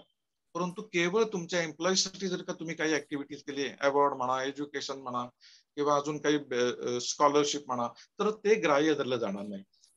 त्याच्यानंतर कोणत्याही कायद्याच्या अंतर्गत जे तुम्ही पैसे भरता, मग इन्कम टॅक्स असेल, GST असेल, अजून काही तुम्ही फी भरत असाल, ते सुद्धा CSR मध्ये ग्राह्य धरलं जात नाही. कोणत्याही राजकीय पार्टीला तुम्ही जर का काही डोनेशन दिलं तर ते सुद्धा CSR मध्ये येत नाही. त्याच्यानंतर नॉर्मल कोर्स ऑफ बिझनेस मध्ये, जसं मी तुम्हाला आता पार्लेचं उदाहरण दिलं, सेम लाईक पेप्सी, कोक किंवा कुठलीही फूड प्रॉडक्ट कंपनी असेल, किंवा जे प्रॉडक्ट कन्झ्युमर प्रॉडक्ट वाटत असतील, तर ते तुमचं CSR मध्ये ग्राह्य धरलं जाणार नाही. इव्हन ते लायन्स मार्फत जरी वाटलं आणि पार्लेने जरी हा प्रकल्प केला लायन्स क्लबच्या मार्फत आणि त्यांची बिस्किटं वाटली, किंवा पेप्सी किंवा कोकनी अशा प्रकारचं काही पाणी डिस्ट्रीब्यूट केलं त्यांच्या गावांमध्ये, तर तो CSR मध्ये येत नाही, कारण ते मार्केटिंग एक्सपेन्सेस म्हणून ट्रीट केले जातात. हे तुम्हाला लक्षात घ्यायला पाहिजे. त्याच्यानंतर project done outside India, CSR चे फंड्स वापरले आणि तुम्ही प्रकल्प समजा श्रीलंकेमध्ये केलात असं धरून चला, की तिथे पण काही गरीब लोकांसाठी तुम्ही जर केलं, किंवा एखादी मल्टीनॅशनल कंपनी असेल, इंडियामध्ये ऑफिस आहे आणि त्यांनी श्रीलंकेमध्ये जर का काही समाजाच्या हिताचं काम केलं, तर तो ग्राह्य धरणार नाही, कारण तो भारतातच करावा लागतो, तरच तो CSR म्हणून समजला जातो. नेक्स्ट, ही तुम्हाला पुढची स्लाइड जी आहे ही आता तुम्हाला साधारण किती मोठं क्षेत्र आहे याची तुम्हाला आर्थिक दृष्ट्या मी तुम्हाला कल्पना देणार आहे. टॉप CSR स्पेंडर जे 19-20 मध्ये रिलायन्स इंडस्ट्रीज हे कंटिन्युअसली गेले 5 ते 6 वर्ष एक नंबरची कंपनी आहे. 19-20 मध्ये त्यांनी 908 कोटी हे CSR वरती खर्च केलेले आहेत. त्यांची एक वेगळं फाउंडेशन आहे, रिलायन्स फाउंडेशन, आणि त्यांच्या माध्यमातून 908 कोटी रुपये हे 2% त्यांच्या नफ्याचे आहेत. म्हणजे त्यांचा नफा बघा, तुम्ही कल्पना करा किती मोठा आहे. तर ह्या प्रकारे ह्या ज्या कंपन्या आहेत सातत्याने टॉप 10 मध्ये आहेत. Tata consultancy, ONGC, Tata sons, HDFC bank, Indian oil corporation, Infosys, BPCL, power grid and ITC या लेटेस्ट टॉप 10 मधल्या आहेत. याच्यात प्लस मायनस कधी थोडंसं इकडे तिकडे होऊ शकतो, परंतु त्यांच्या तुम्ही अमाऊंट जर बघितल्या तर ह्या CSRच्या त्यांच्या स्पेंडिंगच्या बजेटच्या अमाऊंट आहेत. 908 कोटी रिलायन्सने केले, तर शेवटची लास्ट कंपनी जी ITC आहे त्यांनी जवळपास 342 कोटी एवढा मोठा व्हॉल्यूम आहे. त्यामुळे लक्षात घ्या, लायन क्लबला तुम्हाला कुठल्याही पैशाची कमतरता नाही, मुबलक पैसे आहेत. इनफॅक्ट तुमच्यासारखे लायन्स क्लब्स म्हणा, अशी रिलायबल NGO ची कंपन्या वाट बघतायत असं म्हणलं तर काही चूक आहे असं मला वाटत नाही. Next slide. साधारण हे जे क्षेत्र आहे तुम्ही आता लक्षात घ्या, कोविड हे आत्ताच नवीन ऍड केलेलं आहे, परंतु साधारण जो खर्च कुठे जास्त होतोय, हा खर्च लोक कुठे पैसे खर्च करतायत CSRचे, तर हे साधारण ह्या टॉप 10 एरियाज आहेत. कोविड आहे, डोनेशन टू PM केअरला सुद्धा लोकांनी खूप मागच्या वर्षी पैसे दिलेले आहेत, पण या वर्षी ते कमी झालेले आहेत, कारण लोकांनी प्रत्यक्षात कोविडवर खर्च केलेले आहेत. हा 19-20 असल्यामुळे तुम्हाला PM केअर दिसते, पण ते आता नंतर खाली गेलेले आहे. एज्युकेशन, डिफरंटली एबल्ड, हंगर, ह्या सगळ्या शेड्यूल 7 मधल्या ज्या ऍक्टिव्हिटीज आहेत त्यामध्येच खर्च होत आहेत, आणि हे टॉप 10 सेक्टर्स हे संपूर्ण भारतातले आहेत. नेक्स्ट, आता ही 10 राज्य आहेत. महाराष्ट्र एक नंबर आहे, आणि वी आर फॉर्च्युनेट की आज आपण महाराष्ट्रामध्ये बसलेलो आहोत. पुणे, मुंबई सारख्या शहरांमध्ये आज आपण आहोत की तिथे जवळपास 70% CSR बजेट आहे. तुम्ही लक्षात घ्या, 3,342 कोटी हे संपूर्ण महाराष्ट्राचं आहे. याच्या 70% जरा म्हणजे 2,500 कोटी आपल्या महाराष्ट्रात पुणे, मुंबई सारख्या शहरांमध्ये उपलब्ध आहेत. त्यामुळे तुम्हाला पैशाची कमतरता नाहीये. जर का तुमचा प्रकल्प चांगला असेल, सस्टेनेबल असेल आणि प्रॉपर डॉक्युमेंटेशन करून जर का तुम्ही केलं, तर तुम्हाला अजिबात पैशाची कमतरता नाही, हे लक्षात घ्या. महाराष्ट्र, ऑफकोर्स त्याच्यानंतर कर्नाटक, तामिळनाडू, ह्या राज्यांनी सातत्याने 1 नंबर 2 पहिले 5 जे आहेत ते सातत्याने तेच राहिलेले आहेत. शेवटच्या 6 नंतर थोडाफार बदल होत जातोय दरवर्षी, पण मोर ऑर लेस 1-2 स्टेट इकडे तिकडे होतात, पण these are what top 10 states in the country. हे लक्षात घ्या. आपला फार मोठी ऑपॉर्च्युनिटी आहे. महाराष्ट्रात 70% पुणे मुंबईच्या आसपासच CSRचे फंड आहेत. पुण्यामध्ये अगणित मल्टीनॅशनल कंपनीज आहेत. नॅशनल कंपनी थर्मॅक्स आहे, बजाज ऑटो आहे, टाटा आहे, कितीतरी आहेत. आणि आपल्यापैकी आता अनिल सर जे आहेत, मंद्रापूरकर सर हे कमिन्स मध्ये आहेत, त्यांचं सुद्धा खूप मोठं बजेट आहे. 150-200 कोटी CSRचं बजेट हा कमिन्सचं आहे. त्यामुळे अशा कंपन्या आणि आपल्यासारखेच लोक त्या तिथे काम करत असल्यामुळे त्यांच्या मदतीने आपण नक्की CSR मध्ये लायन्स क्लब फार मोठी उचल याच्यात घेऊ शकतो, फार मोठं काम करू शकतो पुढच्या नजीकच्या भविष्य काळात, याची मला खात्री आहे. पुढची स्लाइड. हा पुढच्या मागच्या गेल्या 5 ते 6 वर्षातला तुम्हाला प्रगती कशी झालेली, CSR बजेट कसे वाढत गेलेले आहेत हे बघा. पहिल्या वर्षी जेव्हा CSRचा कायदा आला तेव्हा जवळपास 10,000 कोटी खर्च केले आणि 16,000 कंपन्यांनी ते केलेले आहेत. त्याच्यानंतर तुम्ही आज 20-21 मध्ये अंदाजे एस्टिमेटेड आहे, पण 19-20 ही पब्लिश फिगर आहे, जवळपास 24,000 कोटी खर्च झालेले आहेत. 22,000 कंपन्यांनी यामध्ये काम केलेलं आहे. ह्या वर्षात थोडंसं कमी झालेलं आहे प्रॉफिट कम्पेअर टू 18-19. कोविडमुळे थोडंसं कंपन्यांचं वर्किंग अफेक्ट झालेलं आहे, त्यामुळे प्रॉफिटेबिलिटी ऑफकोर्स कमी झालेली असल्यामुळे थोडंसं प्रमाण इथे कमी झालेलं आहे. पण क्वांटम खूप मोठा आहे. परत 20-21 आणि पुढच्या काही नजीकच्या भविष्य काळात there will be a quantum jump and estimate माझं जे 28,000 असू शकतं असं मला एक माझं स्वतःचं एस्टिमेट आहे. ते 30,000 21-22च्या दरम्यान जाऊ शकतं. Next slide.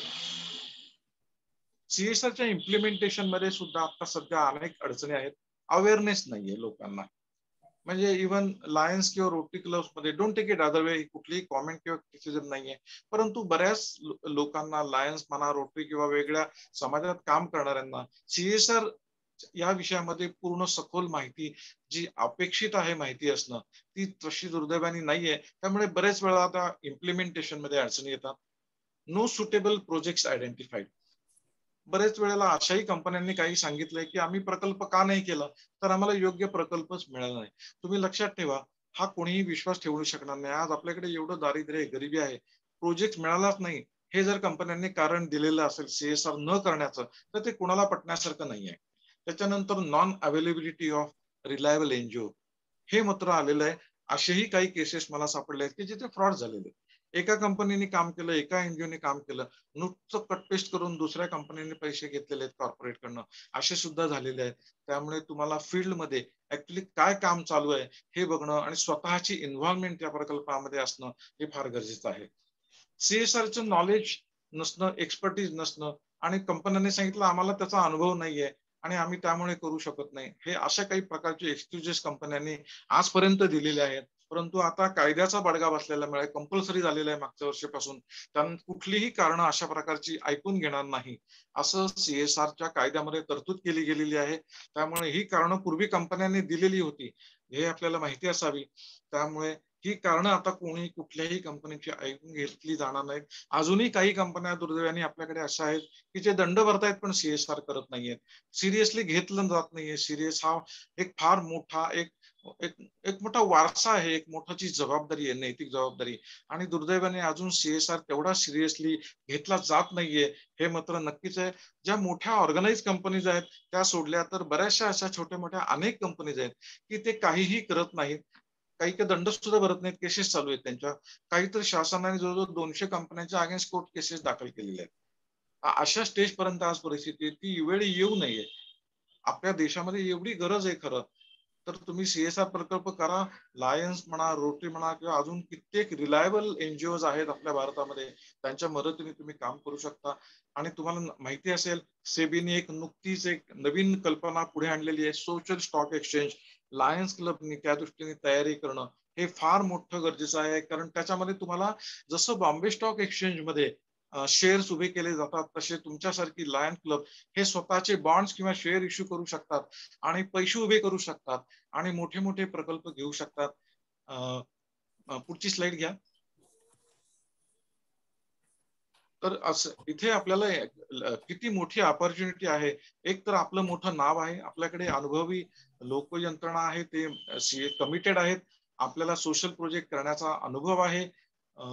त्याच्यानंतर ग्राउंड लिटिजचा आपल्याला माहिती आहे, नॉलेज. बरेचसे आपल्यासारखे तज्ञ मंडळी आपल्याकडे काम करतात. अनिल सर आहेत, विवेक सर आहेत, अजून कितीतरी अशी मंडळी आहेत की ज्यांना या विषयाचं खूप नॉलेज आहे. त्यामुळे मला वाटतं आपल्याला फंडामेंटली लायन्सना आता फार दूरगामी विचार करावा लागणार आहे. सोशल स्टॉक एक्सचेंज ही जी नवीन कल्पना येणार आहे त्याच्यावर मी नुकताच लेख लिहिलेला आहे, तो पुढच्या काही 1-2-4 दिवसामध्ये पुण्याच्या पेपरमध्ये येईल. आणि ही सोशल स्टॉक एक्सचेंजच्या बाबतीत मला वाटतं लायन्सने थोडंसं ब्रेनस्टॉर्मिंग करावं आणि जर का तुमची इच्छा असेल तर ह्या विषयावरती आपण परत एखादी मीटिंग ऑर्गनाईज करावी.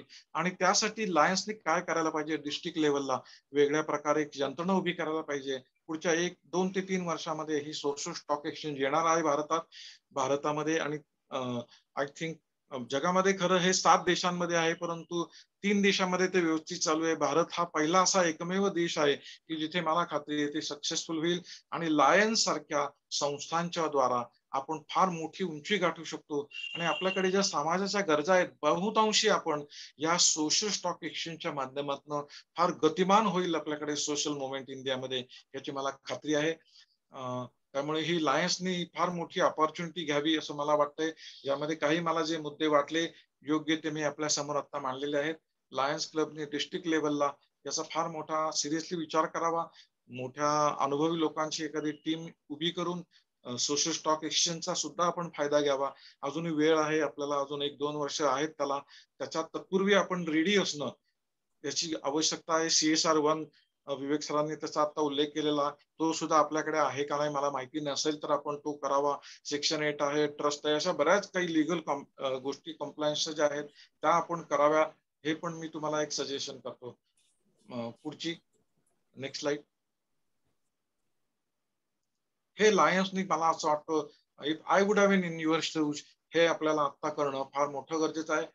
एक सेपरेट ट्रस्ट किंवा फाउंडेशन सुरू करावा CSR साठी एक्सक्लुझिव्हली.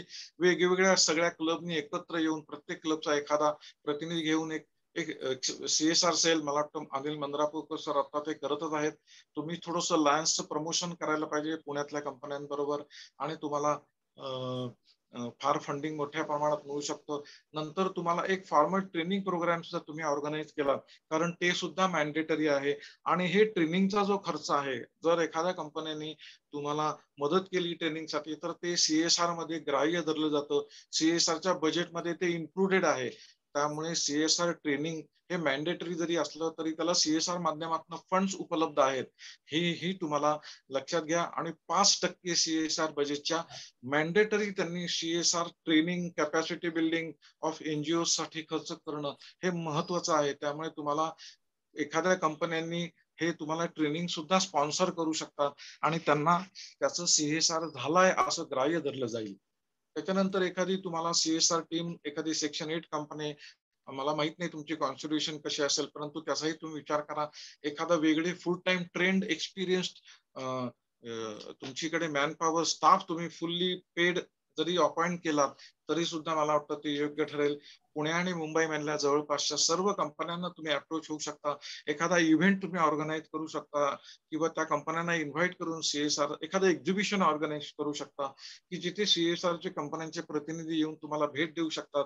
एखादं CSR अशा प्रकारची जर काही तुम्ही ऍक्टिव्हिटीज केली, CSR हेड्सना तुम्ही जर बोलवलं, एखादा काही प्रोग्राम असा केला तर फार मोठी तुम्हाला ही संधी आहे. त्याच्यानंतर एवढं बघा की तो प्रोजेक्ट सस्टेनेबल होईल आणि लॉंग टर्म तो चालेल. ती कमिटमेंट आहे. It is not one day activity. अशी तुम्हाला एक मोठी ब्रिगेड जर तुम्ही उभी केली तर फार मोठं तुम्हाला काम करता येईल.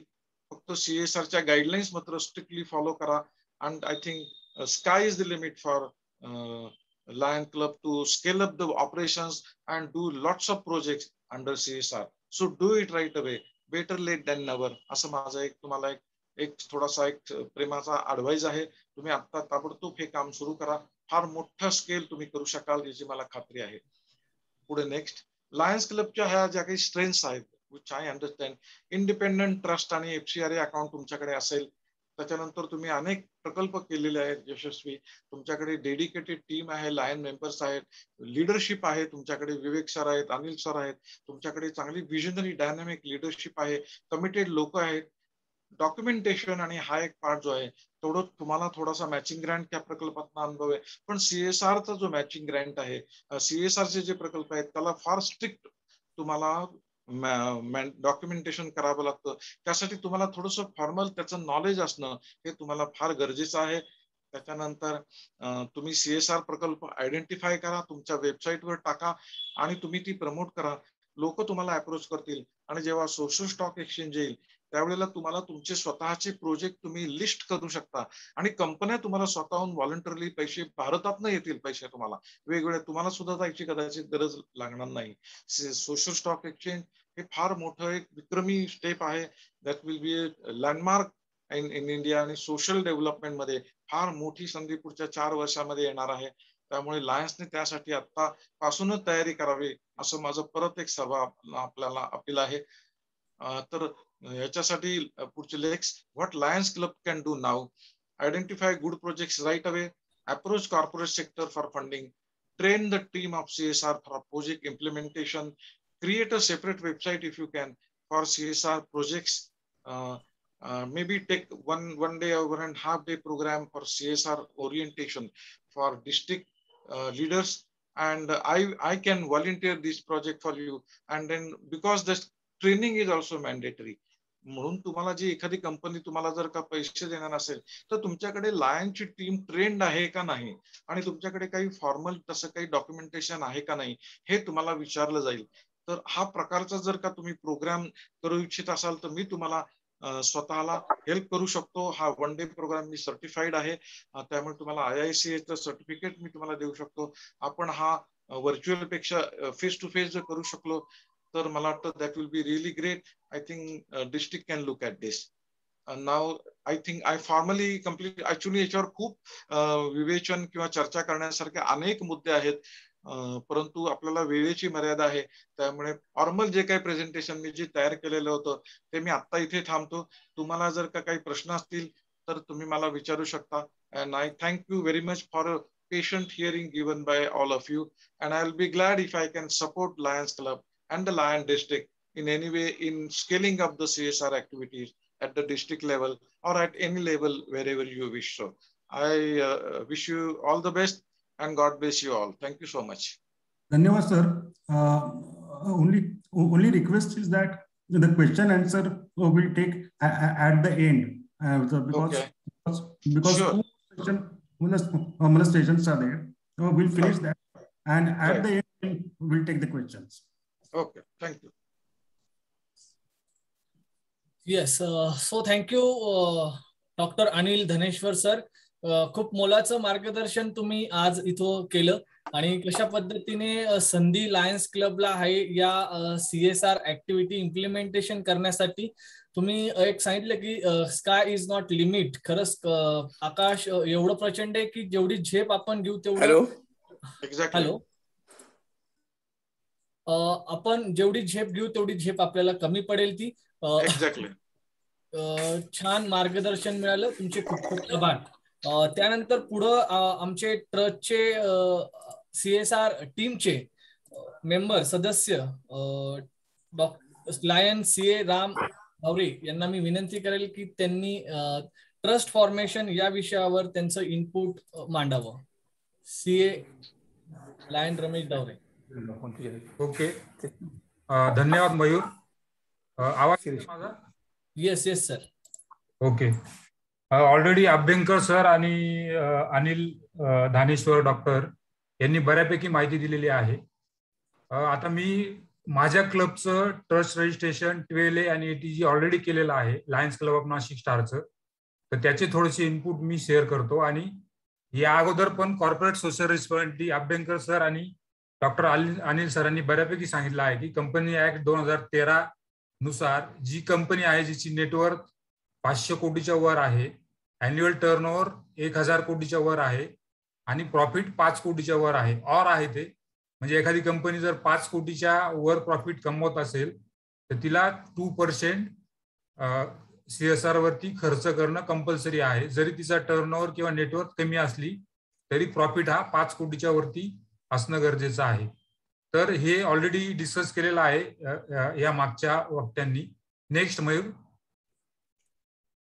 आता सर्वात महत्वाचं, आपल्या डिस्ट्रिक्टमध्ये जे काही 140 क्लब आहे, म्हणजे मी नवीन पकडत नाही, जुने जे काही अराउंड 140 आहे त्याच्यापैकी फक्त 20 ते 22 क्लबकडे trust registration, PAN card, 12A, ATG, नंतर NGO दर्पणचं रजिस्ट्रेशन आणि CSR 1 फॉर्म जो काही आता कंपल्सरी केलेला आहे ते आहे. आणि मी गेल्या 5-6 वर्षापासून ह्या CSR कमिटीमध्ये काम करत आहे. परंतु आपले जे काही क्लब आहे ते सिरियसली घेत नाही हा विषय. जसं अनिल सरांनी पण सांगितलं की एक डेडिकेटेड टीम त्याच्यासाठी पाहिजे आणि बेसिकली क्लब लेवलला हे प्रत्येक क्लबनी सिरियसली घेतलं पाहिजे की आपलं ट्रस्ट रजिस्ट्रेशन होणं गरजेचं आहे. नेक्स्ट. आता आपल्याला ट्रस्ट रजिस्ट्रेशन करायचं आहे आपल्या क्लबचे, तर काय काय ऑप्शन अवेलेबल आहे. तर आपण registration under the societies registration act हे करू शकतो. Registration under Maharashtra public trust act 1950 हे करू शकतो. तर याचं रजिस्ट्रेशन ही मी वेबसाईट शेअर करतोय, charity.maharashtra.gov.in. याच्यावरती तुम्ही गेले तर याच्यामध्ये खूप सुंदर माहिती दिलेली आहे. मराठीमध्ये माहिती उपलब्ध आहे की तुमचं ट्रस्ट रजिस्ट्रेशन कसं करायचं. ह्या वेबसाईटवरती त्यांचे PDF काही पॉम्पलेट अवेलेबल आहे. त्याच्यामध्ये त्यांनी सुंदर माहिती दिलेली आहे की तुम्ही तुमच्या क्लबचं किंवा तुमचं ट्रस्ट रजिस्ट्रेशन करू शकता. हे जे ऑप्शन आहे, पहिले 2 ऑप्शन आहे, सोसायटी आणि पब्लिक ट्रस्ट. दुसरं जे ऑप्शन आहे section 8 company under companies act, तर ती रजिस्टर ऑफ कंपनी जे आहे ते तिकडे रजिस्टर करावी लागते. याला फक्त हार्डल एकच आहे की इथे एक नेम अप्रुव्हलचा एक प्रकार असतो की अगोदर तुम्हाला नेम अप्रुव्हल करून घ्यावं लागतं की तुम्हाला ज्या ट्रस्टचं नाव ठेवायचं आहे तिथे नेम अप्रुव्हल तुम्हाला करावं लागतं आणि तुम्हाला ऑप्शन द्यावे लागतात की तुम्हाला कुठलं तुमच्या क्लबला नाव ठेवायचं आहे. तर हे थोडंसं हर्डल इथे आहे. बाकी तुम्ही सोसायटी आणि महाराष्ट्र पब्लिक ट्रस्ट खाली तुमच्या क्लबचं सुद्धा ट्रस्टचं नाव ठेवू शकतो. तर मी माझ्या क्लबचं ट्रस्ट रजिस्ट्रेशन केलं आहे, तर ते trust registration lions club of Nashik star ह्या नावानेच चॅरिटी कमिशनरकडे माझं रजिस्ट्रेशन झालेलं आहे. तर ह्या 2 वेबसाईट आहेत. नेक्स्ट, आता जसं मी सांगितलं की आपल्या क्लबमध्ये 20-25च क्लब आहे की त्यांचं ट्रस्ट रजिस्ट्रेशन झालेलं आहे. तर आपल्याला काय करावं लागेल, तर तुमच्या BOD मध्ये तुम्ही डिस्कस करायचं आहे की आपल्याला आपल्या क्लबचं ट्रस्ट रजिस्ट्रेशन करायचं आहे आणि त्याच्यासाठी मिनिमम 60 ट्रस्टी लागतात. आणि हे ट्रस्टी चॉईस, आता मी अनेक क्लबशी डिस्कस करतो की हा विषय येतो की ट्रस्टी कोण घ्यायचे, कारण प्रत्येकामध्ये वाद होतात की हा ट्रस्टी नको, तो ट्रस्टी नको. तर आयडियली जे काही सिनियर मेंबर आहे, डेडिकेटेड टू क्लब आहे आणि जे काही इंटरेस्टेड आहे क्लबसाठी वेळ देण्यासाठी, असे 7 कमीत कमी तुम्ही लायन्स निवडायचे आहे आणि ते ट्रस्टी करायचे आहे. त्याच्यानंतर तुम्ही एखाद्या ऍडव्होकेटशी कन्सल्ट करून तुमचे बायलॉज आणि ट्रस्ट डीड ड्राफ्ट करायचं आहे. माझ्याकडे पण माझ्या क्लबचं जे आहे ते मी शेअर करेल कोणाला जर पाहिजे असेल तर. आणि ती जी काही मी वेबसाईट सांगितली महाराष्ट्र चॅरिटी कमिशनर, तिथे पण मॉडेल बायलॉज आणि ट्रस्ट डीड त्यांनी दिलेले आहे, ते पण तुम्ही रेफर करू शकता. नंतर ट्रस्ट डीड आणि बायलॉज तुमचं फायनल झालं की मग चॅरिटी कमिशनरकडे तुम्ही रजिस्ट्रेशनसाठी ऍप्लिकेशन करू शकता. आणि साधारणतः विदिन 45 डेज ऑफ ऍप्लिकेशन म्हणजे 45 दिवसात तुम्हाला ते रजिस्ट्रेशन मिळू शकतं. आणि ते रजिस्ट्रेशन आल्यानंतर तुमचं पॅन कार्ड, 12A ATG आणि NGO दर्पण आणि CSRचं जे काही CSR1 फॉर्म आहे तो तुम्ही करू शकता. तर आमच्या टीमकडनं तुम्हाला trust registration, 12A ATG, NGO दर्पण आणि CSR1 हे सर्व आम्ही आमच्या CSR टीमकडनं मोफत कन्सल्टेशन तुम्हाला देणार आहे. कुठल्याही क्लबला जर तुम्हाला तुमचं ट्रस्ट रजिस्ट्रेशन करायचं असेल तर ही सर्व माहिती आमच्या CSR टीमकडनं तुम्हाला मोफत कुठलीही फी न घेता आम्ही उपलब्ध करून देणार आहे.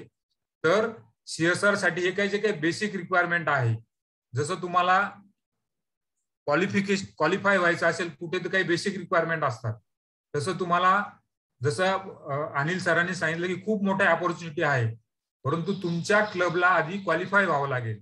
तर ते क्वालिफाय होण्यासाठी तुमच्याकडे trust registration, 12A ATG, CSR1 registration, NGO दर्पणचं रजिस्ट्रेशन हे सर्व असणं गरजेचं आहे.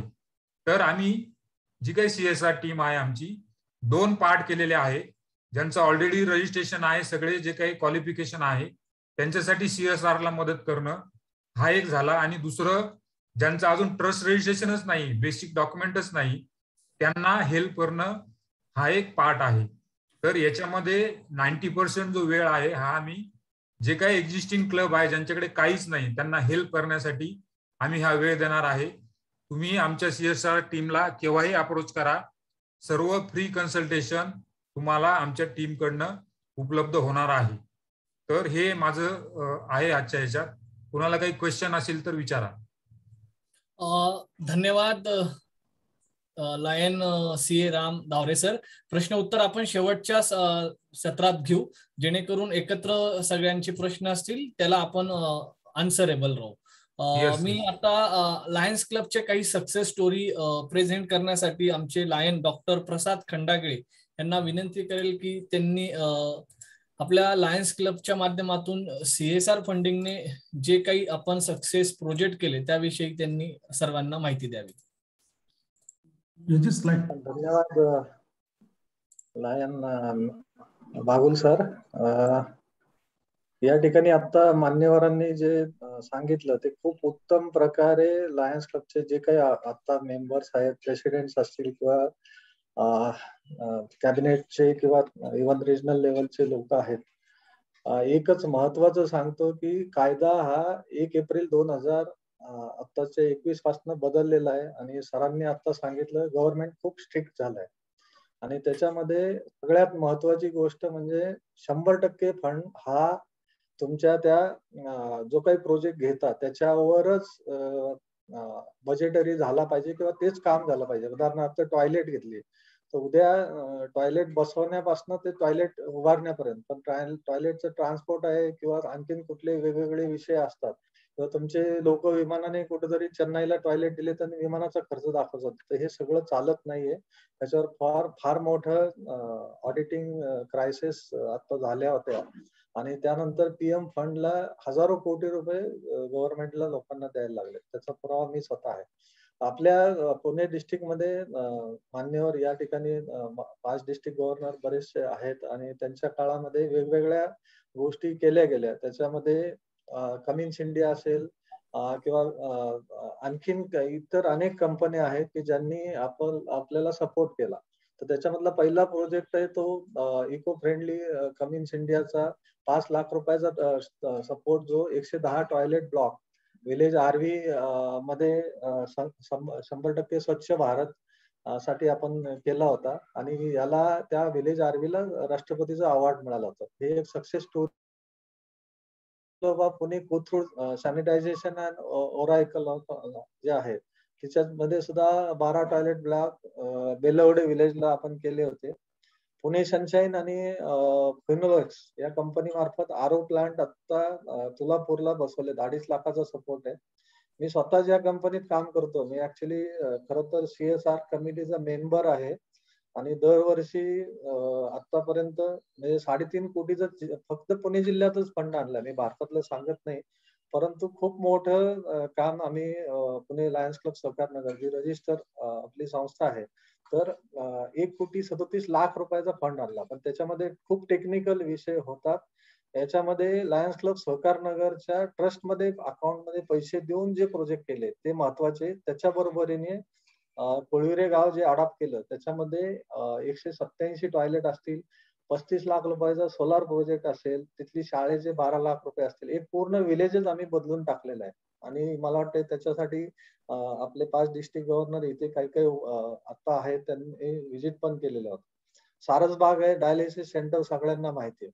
तर ह्या सक्सेस स्टोरी आतापर्यंत घडलेल्या आहेत आणि आता जसं सरांनी सांगितलं सगळ्यात जास्त पुणे जिल्ह्यातला जिल्हाधिकारी जो आहे त्यांच्या माहितीनुसार 2700 कोटीचा फंड पुणे जिल्ह्याच्या आसपास सगळ्या कंपन्यांमधून असतो. याच्यामध्ये बऱ्याचशा कंपन्या मल्टीनॅशनल असल्या तरी त्याची जी कमिटी असते त्याच्यामध्ये खूप मोठ्या टेक्निकली अडचणी येत आहेत. कारण ज्या NGO आहेत म्हणजे मी काही नावं सांगत नाही, परंतु जिल्हा परिषदला आत्ता गेल्या 3 वर्षामध्ये 140 कोटीचा फंड दिला गेला. याची सगळी संकल्पना मी 2007 सालपासून जे कामं करत होतो त्याचे मॉडेल जे आपण त्यांना उपलब्ध करून दिले आणि त्यातले काही चांगले अधिकारी असतील ते निश्चितपणे पुढे सरकवतात. उदाहरणार्थ आपले जे कलाकार होते मांढरे त्यांचा मुलगा जो आता जिल्हाधिकारी आहे याच्यापूर्वी इथे होते आणि खूप छान काम त्यांनी केलं आणि प्रत्येक ज्या कंपनीत जाऊन CSR फंड कसा हे करायचा. तर माझी रिक्वेस्ट राहील आत्ताच्या मितीला इव्हन मी जेजुरी देवस्थानवर काम केल्यामुळे आणि तिथे अध्यक्ष झाल्यामुळे माझे डोळे खाडकन उघडले होते आणि याच्यामध्ये सगळ्यात महत्वाचं लायन्स क्लबनी करणं जे गरजेचं आहे तुम्ही संस्था रजिस्टर करा, पण त्याच्यानंतर 12A 35A किंवा त्या ATG हे सगळं करायला तुम्हाला कमीत कमी 2 ते 3 वर्ष लागतात. त्याची सुरुवात तुम्ही आता केली तर कुठेतरी तुम्हाला 3 वर्षानंतर त्याचे रिझल्ट मिळणार आहेत. तर त्यासाठी विनंती राहील की इव्हन डिस्ट्रिक्ट गव्हर्नर किंवा सगळ्यांनी मिळून एक कॉर्पोरेट जसं आता संकल्पना मांडली कॉर्पोरेटची लायन्सची जर हे केली आणि त्याला अटॅच क्लब केले 10-20 क्लब केले तरी सुद्धा मोठ्या प्रमाणात हे जे लोक कॉर्पोरेट मध्ये काम करतात ते तुम्हाला निश्चितपणे देऊ शकतात. फक्त ते आयडियोलॉजी आणि ज्या गोष्टी आहेत ना ते खूप प्रमाणात आहेत. म्हणजे लायन्स क्लबचे सक्सेस स्टोरी इतर जिल्ह्यामध्ये भारतातल्या मी स्वतः बघितल्या, चेन्नईला बघितलं, दिल्लीला बघितलंय किंवा मी लडाखला सुद्धा बघितलंय आणि खूप छान लायन्सचं नाव आहे. चांगले प्रोजेक्ट घेऊन तुम्ही जर काम केलं तर त्याच्या सक्सेस स्टोरी निश्चित होईल. धन्यवाद. धन्यवाद डॉक्टर प्रसाद खंडागळे सर. खूप छान पद्धतीने आपण आपल्या डिस्ट्रिक्टमध्ये लायन्स क्लबच्या माध्यमातून जे CSR प्रोजेक्ट झाले आणि त्यात विविध क्लबच्या माध्यमातून ग्रामीण भागामध्ये कायापालट झाला आणि त्यातलंच एक सक्सेस स्टोरी मध्ये आर्वी गावाला राष्ट्रपती पुरस्कार मिळाला. ते खूप मोठी अचिव्हमेंट होती ह्या डिस्ट्रिक्ट मधल्या क्लबची. मी आता शेवटच्या सेशनकडे आहे, जो की प्रश्न उत्तराचा. चंद्रकांत कदम, तुम्ही हात वर केलाय, काही बोलायचं आहे का? येस येस, मला प्रश्न विचारायचे आहेत. प्रश्न उत्तर 1-2 मिनिटं. प्रश्न उत्तर असेल तर तुम्ही तुमच्या इथं रिॲक्शन म्हणून बटन आहे, तिथं हँड रेज ऑप्शन आहे, त्यामुळे एकेकाने हँड रेज करा. तुम्हाला प्रत्येकाला संधी दिली जाईल, कारण सगळ्यांनी माईक ओपन केले तर सगळं डिस्टर्बन्स होईल. त्याच्यामुळे ज्याला विचारायचं त्याने हँड रेज करा, मी प्रत्येकाला इथं बोलण्यासाठी संधी देईल. ठीक आहे. चंद्रकांत कदम आपण बोलावं, त्यानंतर मी एकेकाला देतो संधी. नमस्कार, मला अनिल धनेश्वर सरांना प्रश्न विचारायचा आहे. त्यांनी मगाशी सांगितलं की या गोष्टीमध्ये स्टार्ट डेट आणि एंड डेट या दोन्ही गोष्टी स्पेसिफाय करणं गरजेचं आहे. तर त्या संदर्भात त्याला काही लिमिट आहे का, की हा प्रोजेक्ट किती दिवसात कंप्लीट झाला पाहिजे? भले तो 6 महिने असो, 1 वर्ष असो, तर त्याच्यासाठी असं काय स्पेसिफिक लिमिट आहे का? त्याच्यानंतर अजून 2 प्रश्न आहेत मला, पण मला वाटतं याचं उत्तर मिळाल्यावर मी दुसरे प्रश्न विचारेन. धन्यवाद चंद्रकांतजी. तुमचा जो प्रश्न आहे त्याला उत्तर असं आहे की असा काही फिक्स पिरियड नाहीये, परंतु एक लक्षात घ्या की जो पिरियड तुमचा जो असेल, 2 महिने असेल, 3 असेल, प्रकल्पाला जेवढा तुम्हाला वेळ लागणार असेल तेवढा तुम्हाला आधी ठरवून घ्यावा लागेल. असं नाही की आधी तुम्ही 3 महिने केला आणि नंतर तो 6 महिने तुमचं काही कारणाने अडून राहिलं, पैसे अपुरे पडले, असं चालणार नाही. त्यामुळे काय होईल, तो प्रोजेक्टला दिरंगाई झाली तर तो फेल्युअर होऊ शकतो. मग गव्हर्नमेंटची प्रोजेक्ट आणि मग CSR प्रोजेक्ट मध्ये काय फरक आहे, असा सिंपल प्रश्न शासनाने टाकलाय. त्यामुळे जो काही टाइम तुम्ही ठरवाल तो तुमच्या अधिकारात तुम्ही ठरवू शकता. त्याच्यानंतर जो प्रकल्प आहे तो जेव्हा तुम्ही इम्प्लिमेंट कराल तो तुम्हाला साधारण 3 वर्षापर्यंत त्याला सपोर्ट देता आला पाहिजे.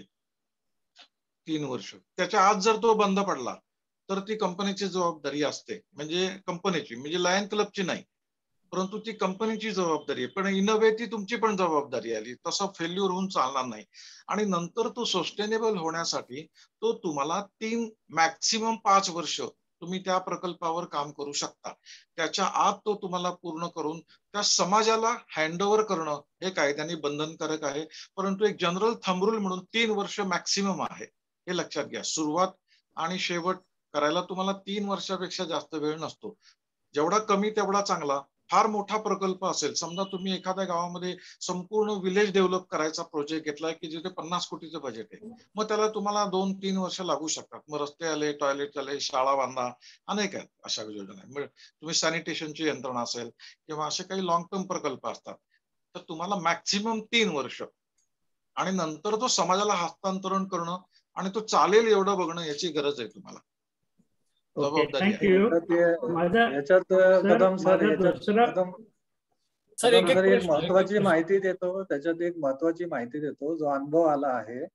साधं उदाहरण देतो की सोलार पॉवर तुम्ही एखाद्या ग्रामीण भागात देता, 2 किलोवॅटचं आहे, 5 किलोवॅटचं आहे, आणि तो फंड जो दिला तो तुम्ही त्या वर्षातच स्पेंड करायला लागतो. आणि त्याच्यानंतर काय होतं, तर 5 वर्ष तुमची वॉरंटी असते किंवा भानगडी असतात. तर याला साधं सोपं आहे की लायन्स क्लब असेल किंवा जे गाव असेल तिथली जी गव्हर्नमेंट ऑथॉरिटी, ग्रामपंचायत असेल, त्यांच्याबरोबर तुम्हाला MOM साईन करायला लागतं. आणि मेंटेनन्स आहे त्याच्यासाठी आत्ताच तरतूद करून ठेवली तरी तुम्ही हे करू शकता. अशी खूप उदाहरणं आहेत वेगवेगळ्या प्रकारची. तर तुम्ही निश्चितपणे जेव्हा केव्हा लागेल आम्ही मदत. बरोबर, नक्कीच. आणि एक लक्षात घ्या, जेव्हा तुम्ही एखादा प्रकल्प करता समाजासाठी, तेव्हा तुम्ही त्यांना नॉमिनल फी सुद्धा चार्ज करू शकता. जसं एक जलदूत तिथे पुरंदर जिल्ह्यामध्ये एक फार सुंदर पाण्याचा प्रकल्प आहे. आपण जसं ATM असतं पैसे काढायचं, तसं 5 लिटर पाणी त्यांना टोकन दिलेली आहे. त्या मशीन मध्ये त्यांनी ते टोकन टाकलं की पिण्याचं 5 लिटर रोज पुरणारं पाणी येतं आणि त्यांना त्याचे फक्त रोजचे 5 रुपये चार्ज करतात. त्यामुळे तो सेल्फ सस्टेनिंग झालाय, म्हणजे 2 वर्षांनी काहीतरी रिपेअरिंग निघू शकतं आणि जर का त्याला पैसेच नसतील तर ते बंद पडू शकतं. एवढं महत्वाचं काम. त्यामुळे त्यांना फ्री देणं हे सुद्धा अपेक्षित नाहीये. You can charge a toll for this purpose to make it on the self sustainable basis. Okay, Anil sir, thank you. मला दुसरा प्रश्न पुरंदरमध्ये आहे. एका वेळेस एकच प्रश्न विचारावा, त्याच्यामुळे मला अजून माझे 2 प्रश्न आणि दोन्ही प्रश्न महत्वाचे आहेत. ते मला दुसरा प्रश्न मी थोडक्यात विचारतो, जास्ती वेळ घेत नाही. हे जे CSR फंड्स आहेत तर त्याची अवेलेबिलिटी कुठे अवेलेबल होऊ शकेल, किंवा त्याच्यासाठी कुठली वेबसाईट आहे का, किंवा हे आपल्याला कुठल्या कंपन्यांचे CSR फंड्स अवेलेबल आहेत हे आपल्याला कसं कळणार? हे तुम्हाला तसं पब्लिक डोमेनवर तसं उपलब्ध नसतं, परंतु तुम्हाला त्या कंपन्यांच्या बॅलन्स शीट मध्ये ती अमाऊंट तुम्हाला दिसते किती आहे ते, आणि किती खर्च केलेली आहे, आणि मागच्या वर्षीची बॅकलॉग किती राहिला आहे. आणि तुम्हाला तुमच्या कॉन्टॅक्ट मधनं प्रत्यक्ष जाऊन भेटून तुम्हाला प्रस्ताव सादर करणं, याच्याशिवाय दुसरा काही ऑप्शन नाहीये अजून अशी काही. पण जेव्हा सोशल स्टॉक एक्सचेंज येईल कदाचित त्यावेळेला तुम्हाला ही इन्फॉर्मेशन मिळू शकेल. पण आज मेथीच तरी तशी काही यंत्रणा नाहीये की जिथे तुम्हाला फंड्स अवेलेबल आहेत का नाही कळेल.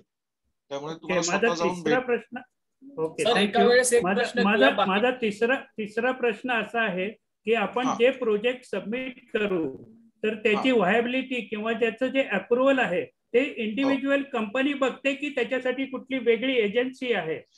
नाही, हे कंपन्यांचं वेगळं एक इम्पॅक्ट इव्हॅल्युएशनचं किंवा एक CSR वेगळी टीम असते. प्रोजेक्टचं ते इव्हॅल्युएशन करतात, ते प्रत्यक्ष जागेवर येतात आणि त्यांना जर का तो योग्य वाटला तर मग ते पुढे नेतात. आणि तुमचं प्रपोजल जर का प्रॉपर असेल तर तुम्हाला फंडिंग मिळायला सोपं जातं. नंतर एव्हरीथिंग गोइंग वेल तुम्हाला एक साधारण मी टेम्पलेट शेअर करेन की त्या CSRच्या प्रपोजल मध्ये काय इन्फॉर्मेशन असणं गरजेचं आहे. कारण काय माहिती का, ती इन्फॉर्मेशन जर नसेल तर तुमचा प्रस्ताव चांगला असून सुद्धा तो टाळला जातो किंवा मंजूर होत नाही. आणि मग आपण उगाच म्हणतो अहो ते तसंच असतं, असं होतं, आपण काहीतरी ब्लेम फाइंड आउट करतो. प्रपोजल प्रॉपर जर डिटेल तुम्ही दिलं तर तुम्हाला 100% पैसे मिळू शकतात. कारण कंपन्यांना ती जबाबदारी आहे कायद्याने. जर का फेल गेलं तर तो अधिकाऱ्याला 2 लाख रुपये दंड आहे, हे लक्षात घ्या. त्यामुळे कंपनीचा अधिकारी फार तुम्हाला तपासून घेणार आहे, हे लक्षात घ्या. Okay, thank you sir. तुमचा फोन नंबर अनिल मंद्रुपकरांनी शेअर केलेला आहे. जर कधी गरज भासली तर आपण आमच्यासाठी अवेलेबल होऊ शकता का? हो, I will be glad to do. कारण माझं ते कामच आहे, मी तर म्हणेन. ओके, धन्यवाद. Thank you sir. It is not a favour, it is my duty to help you all. Okay, thank you sir, thank you. Yes, याच्यामध्ये एकच माहिती देतो, ऐका ना मयूरजी, एक माहिती देतो कदम सरांना.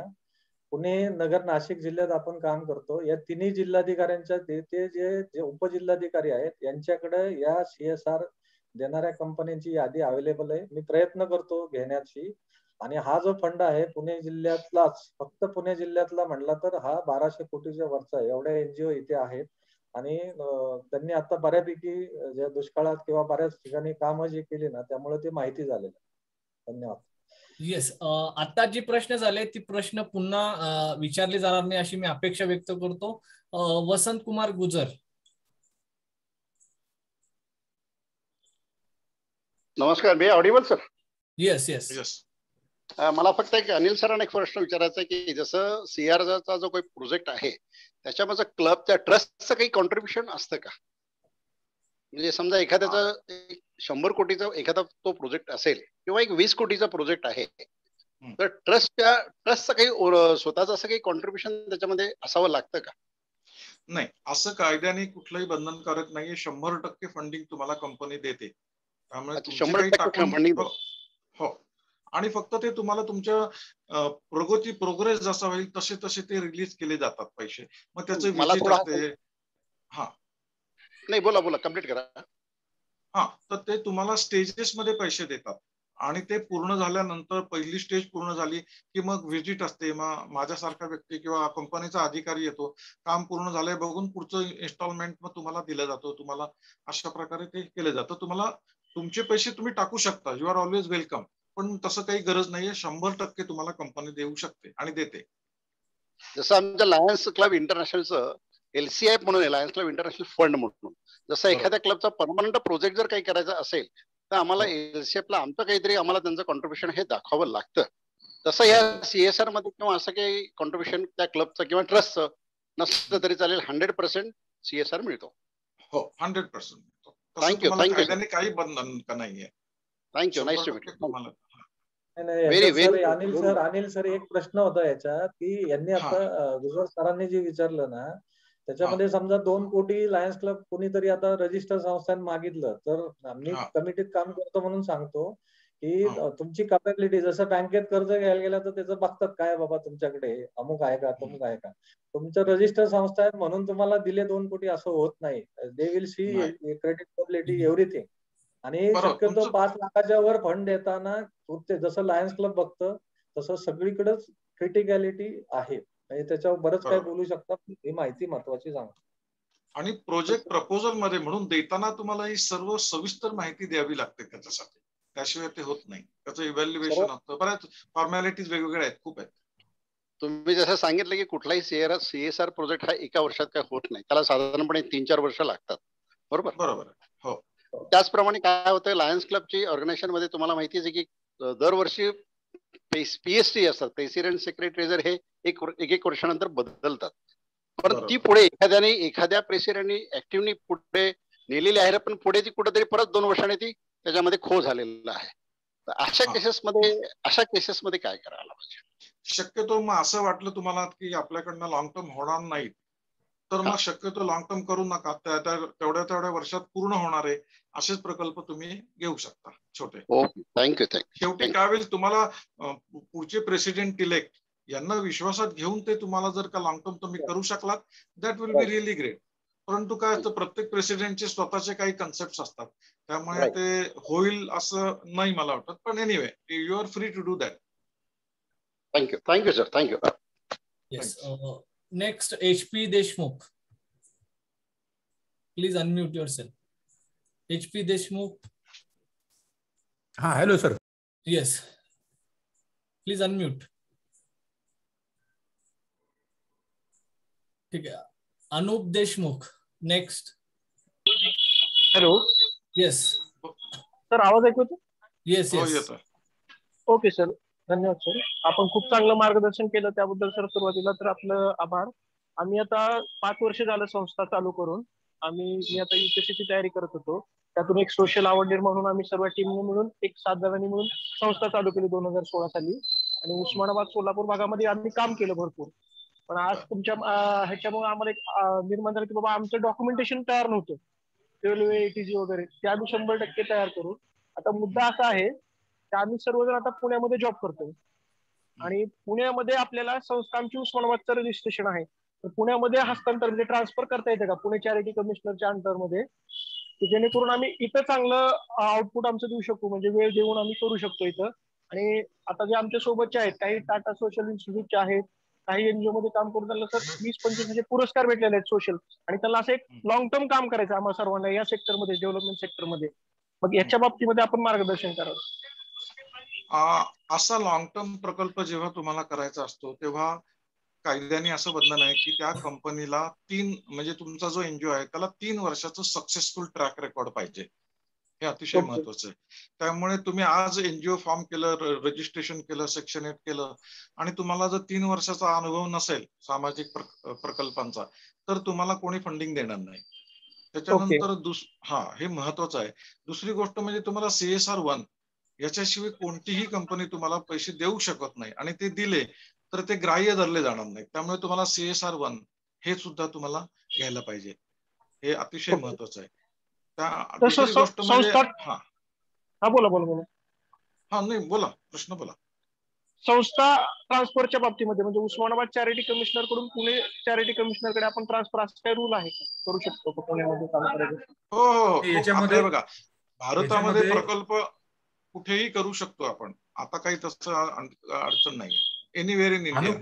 अनुप, तुमच्या घटनेमध्ये आहे ना, एरिया ऑफ म्हणजे कोणत्या एरियामध्ये वर्किंग असणार आहे ते घटनेमध्ये असतं.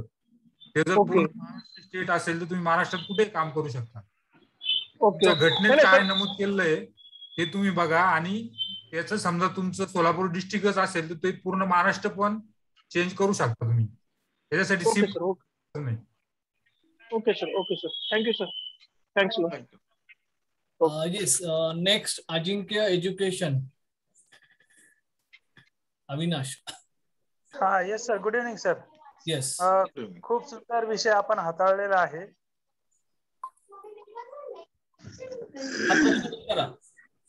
हा सर, खूप सुंदर विषय आपण हाताळला आहे. परंतु मला एक प्रश्न असा विचारायचा होता की जी एखादी रजिस्टर्ड एनजीओ असेल तर त्याच्या कॉम्बिनेशन मध्ये आपण लायन्स क्लब प्रोग्राम घेऊ शकतो का असा CSR मधून? हो घेऊ. त्याला काय अडचण नाही ना?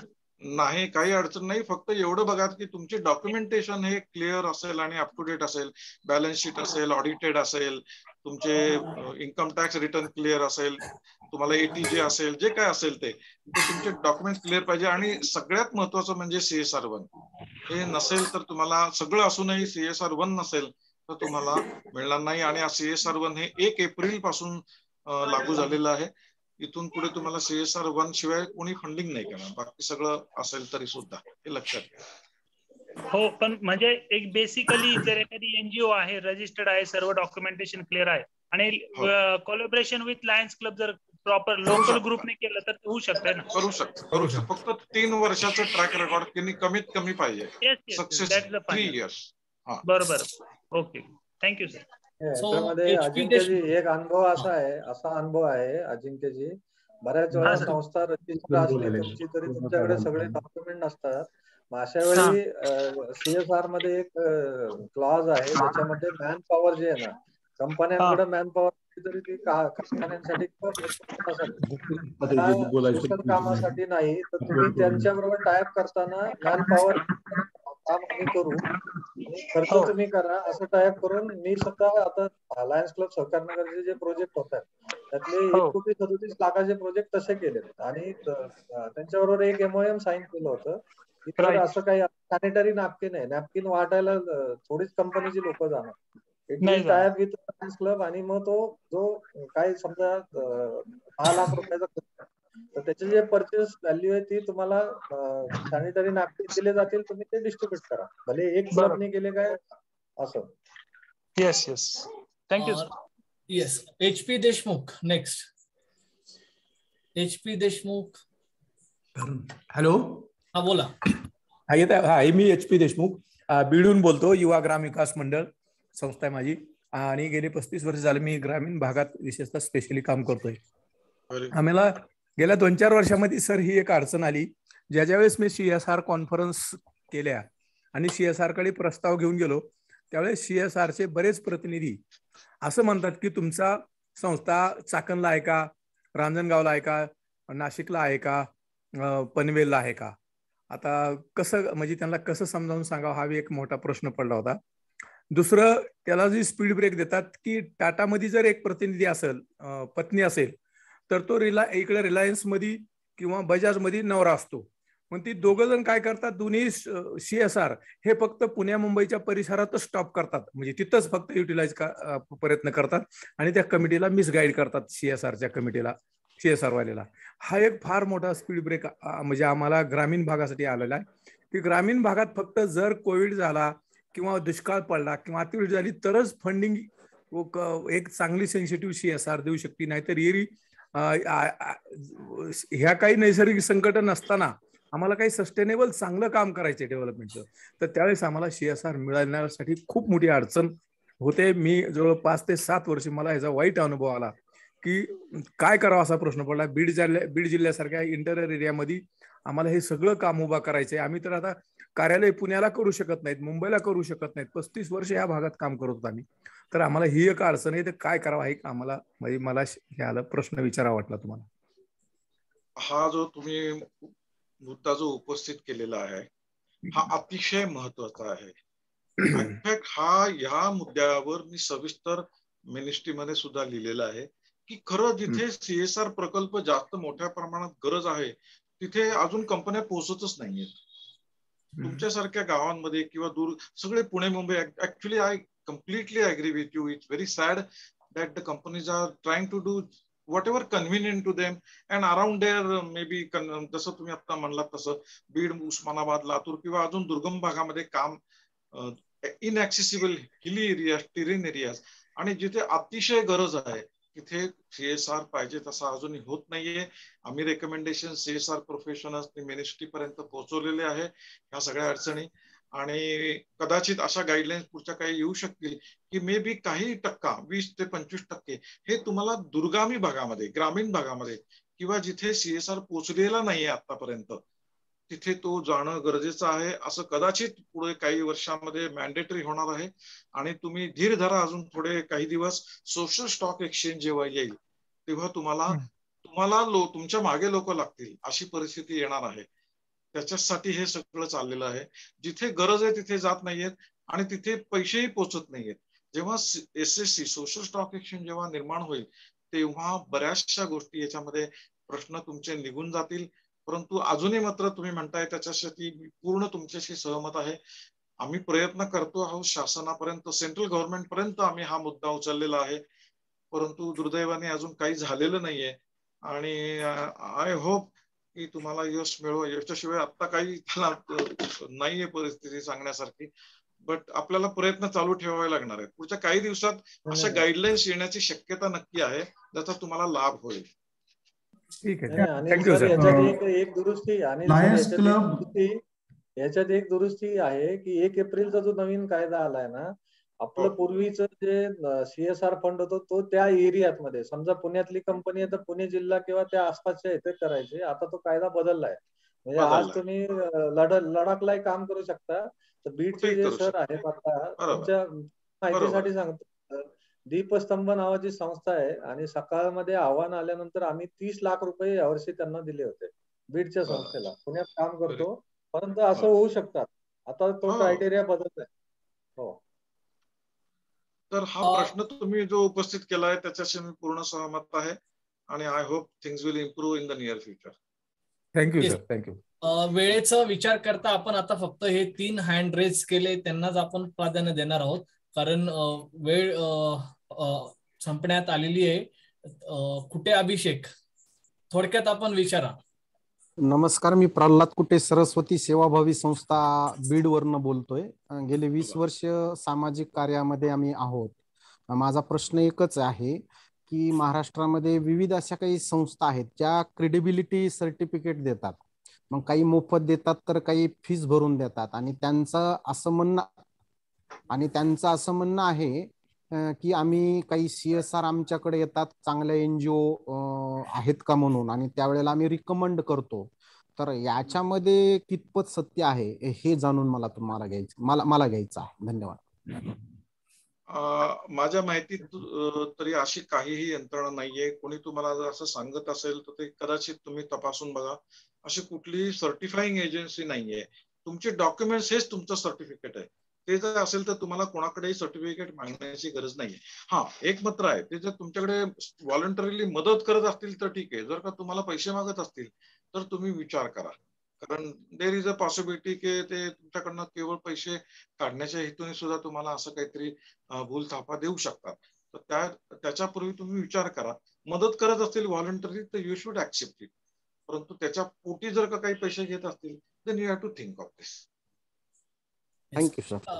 कुठे साहेब असे काही प्लॅटफॉर्म आहे ज्याच्यातून डोनेशन रेज होतं, त्यासारखं ग्लोबल गिव्हिंग, गिव्ह इंडिया, हे जे काही ऑनलाईन प्लॅटफॉर्म आहे, क्युटो वगैरे, याची क्रेडिबिलिटी चेक करण्यासाठी ते तुम्हाला अक्रेडिशन देतात. जेणे त्याच्यात तुमचं एम्प्लॉयमेंट किती आहे, तुमचं डॉक्युमेंटेशन किती आहे, तुमचं ऑल रजिस्ट्रेशन सर्टिफिकेट किती आहे, सगळं बघतात. आणि त्यानंतर तुमची ऑर्गनायझेशन तिथं रजिस्टर्ड होते. दॅन ते तुम्हाला फंडिंग, त्यांच्याकडे फंडिंग हे असतात, ऑप्शन्स असतात.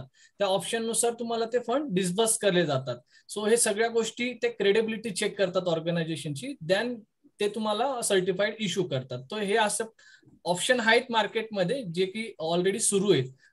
Next Jadhav Lalji.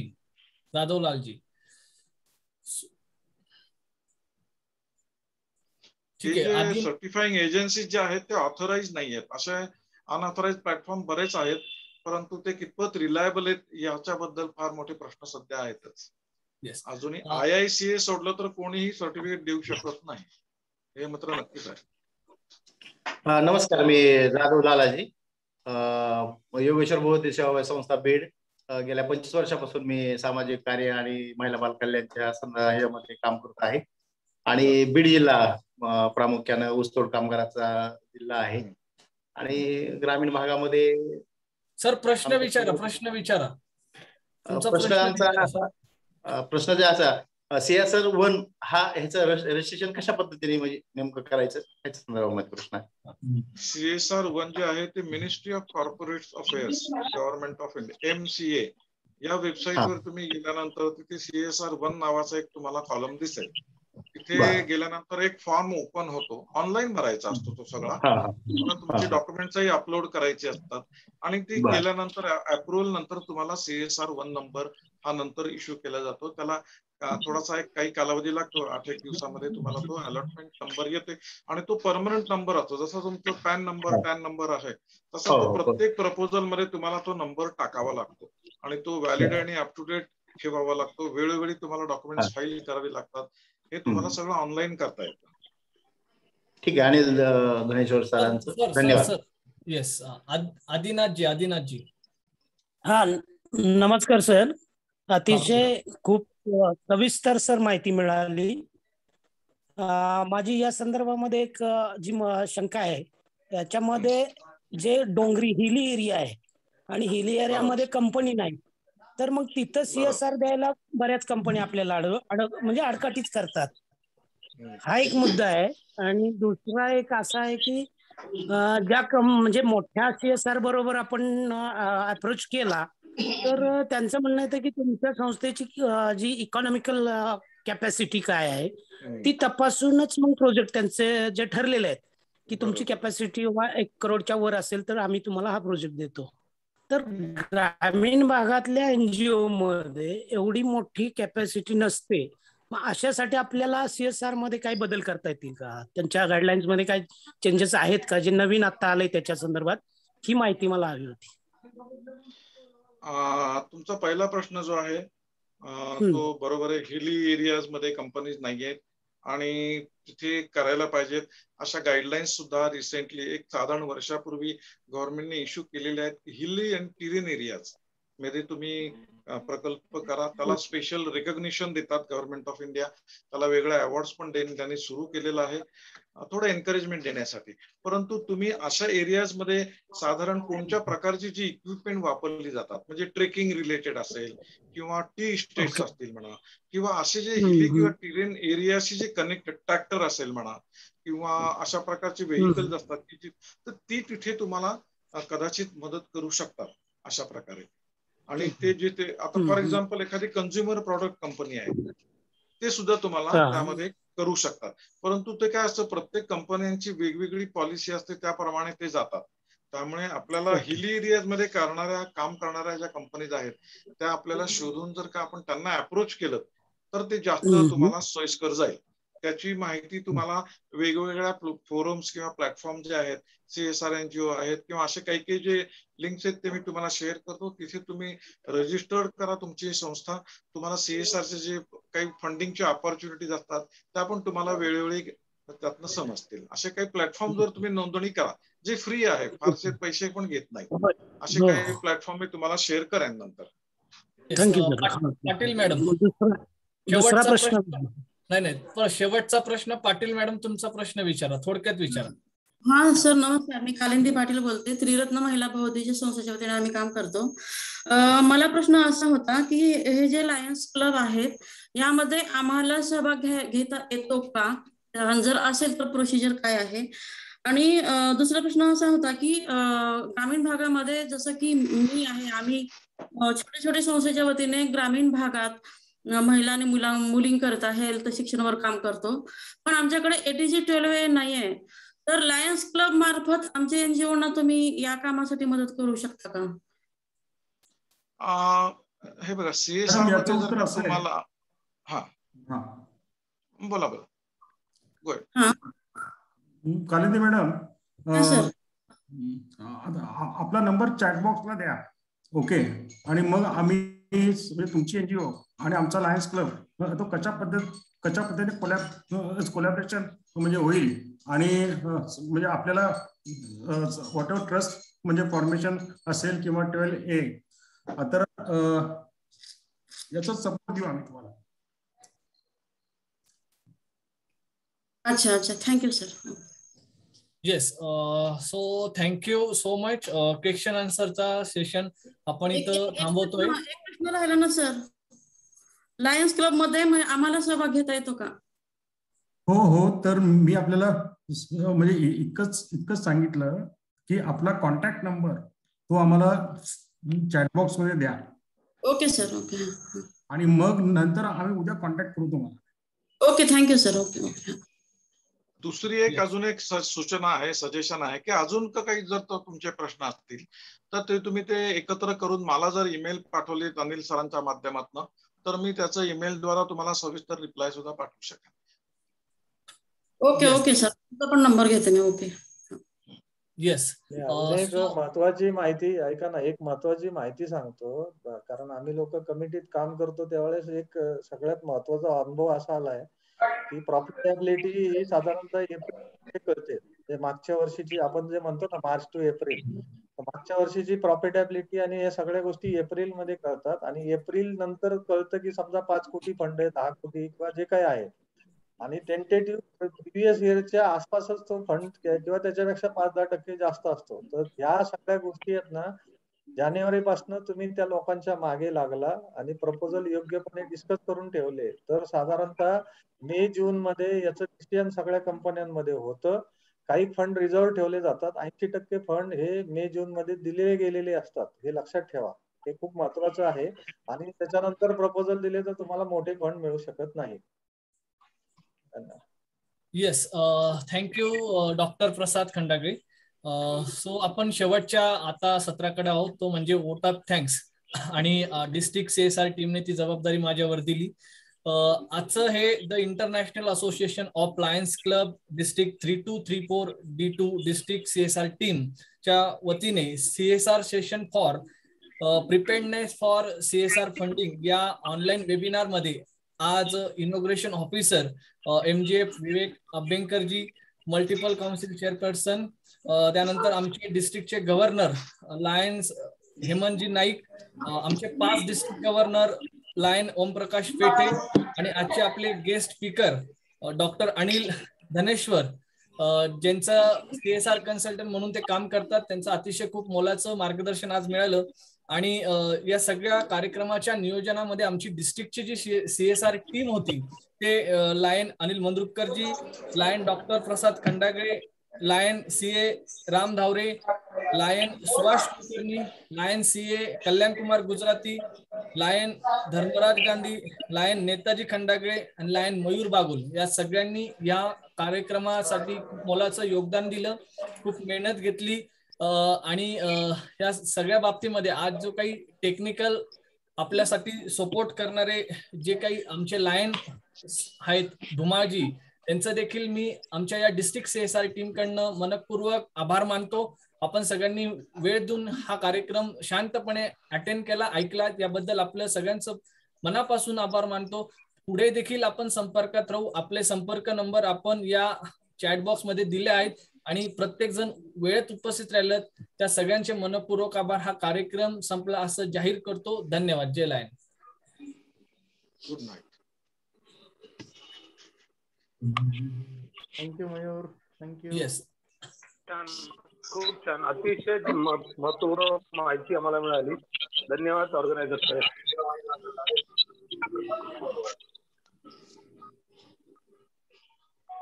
Thanks a lot. Thanks. जय हिंद.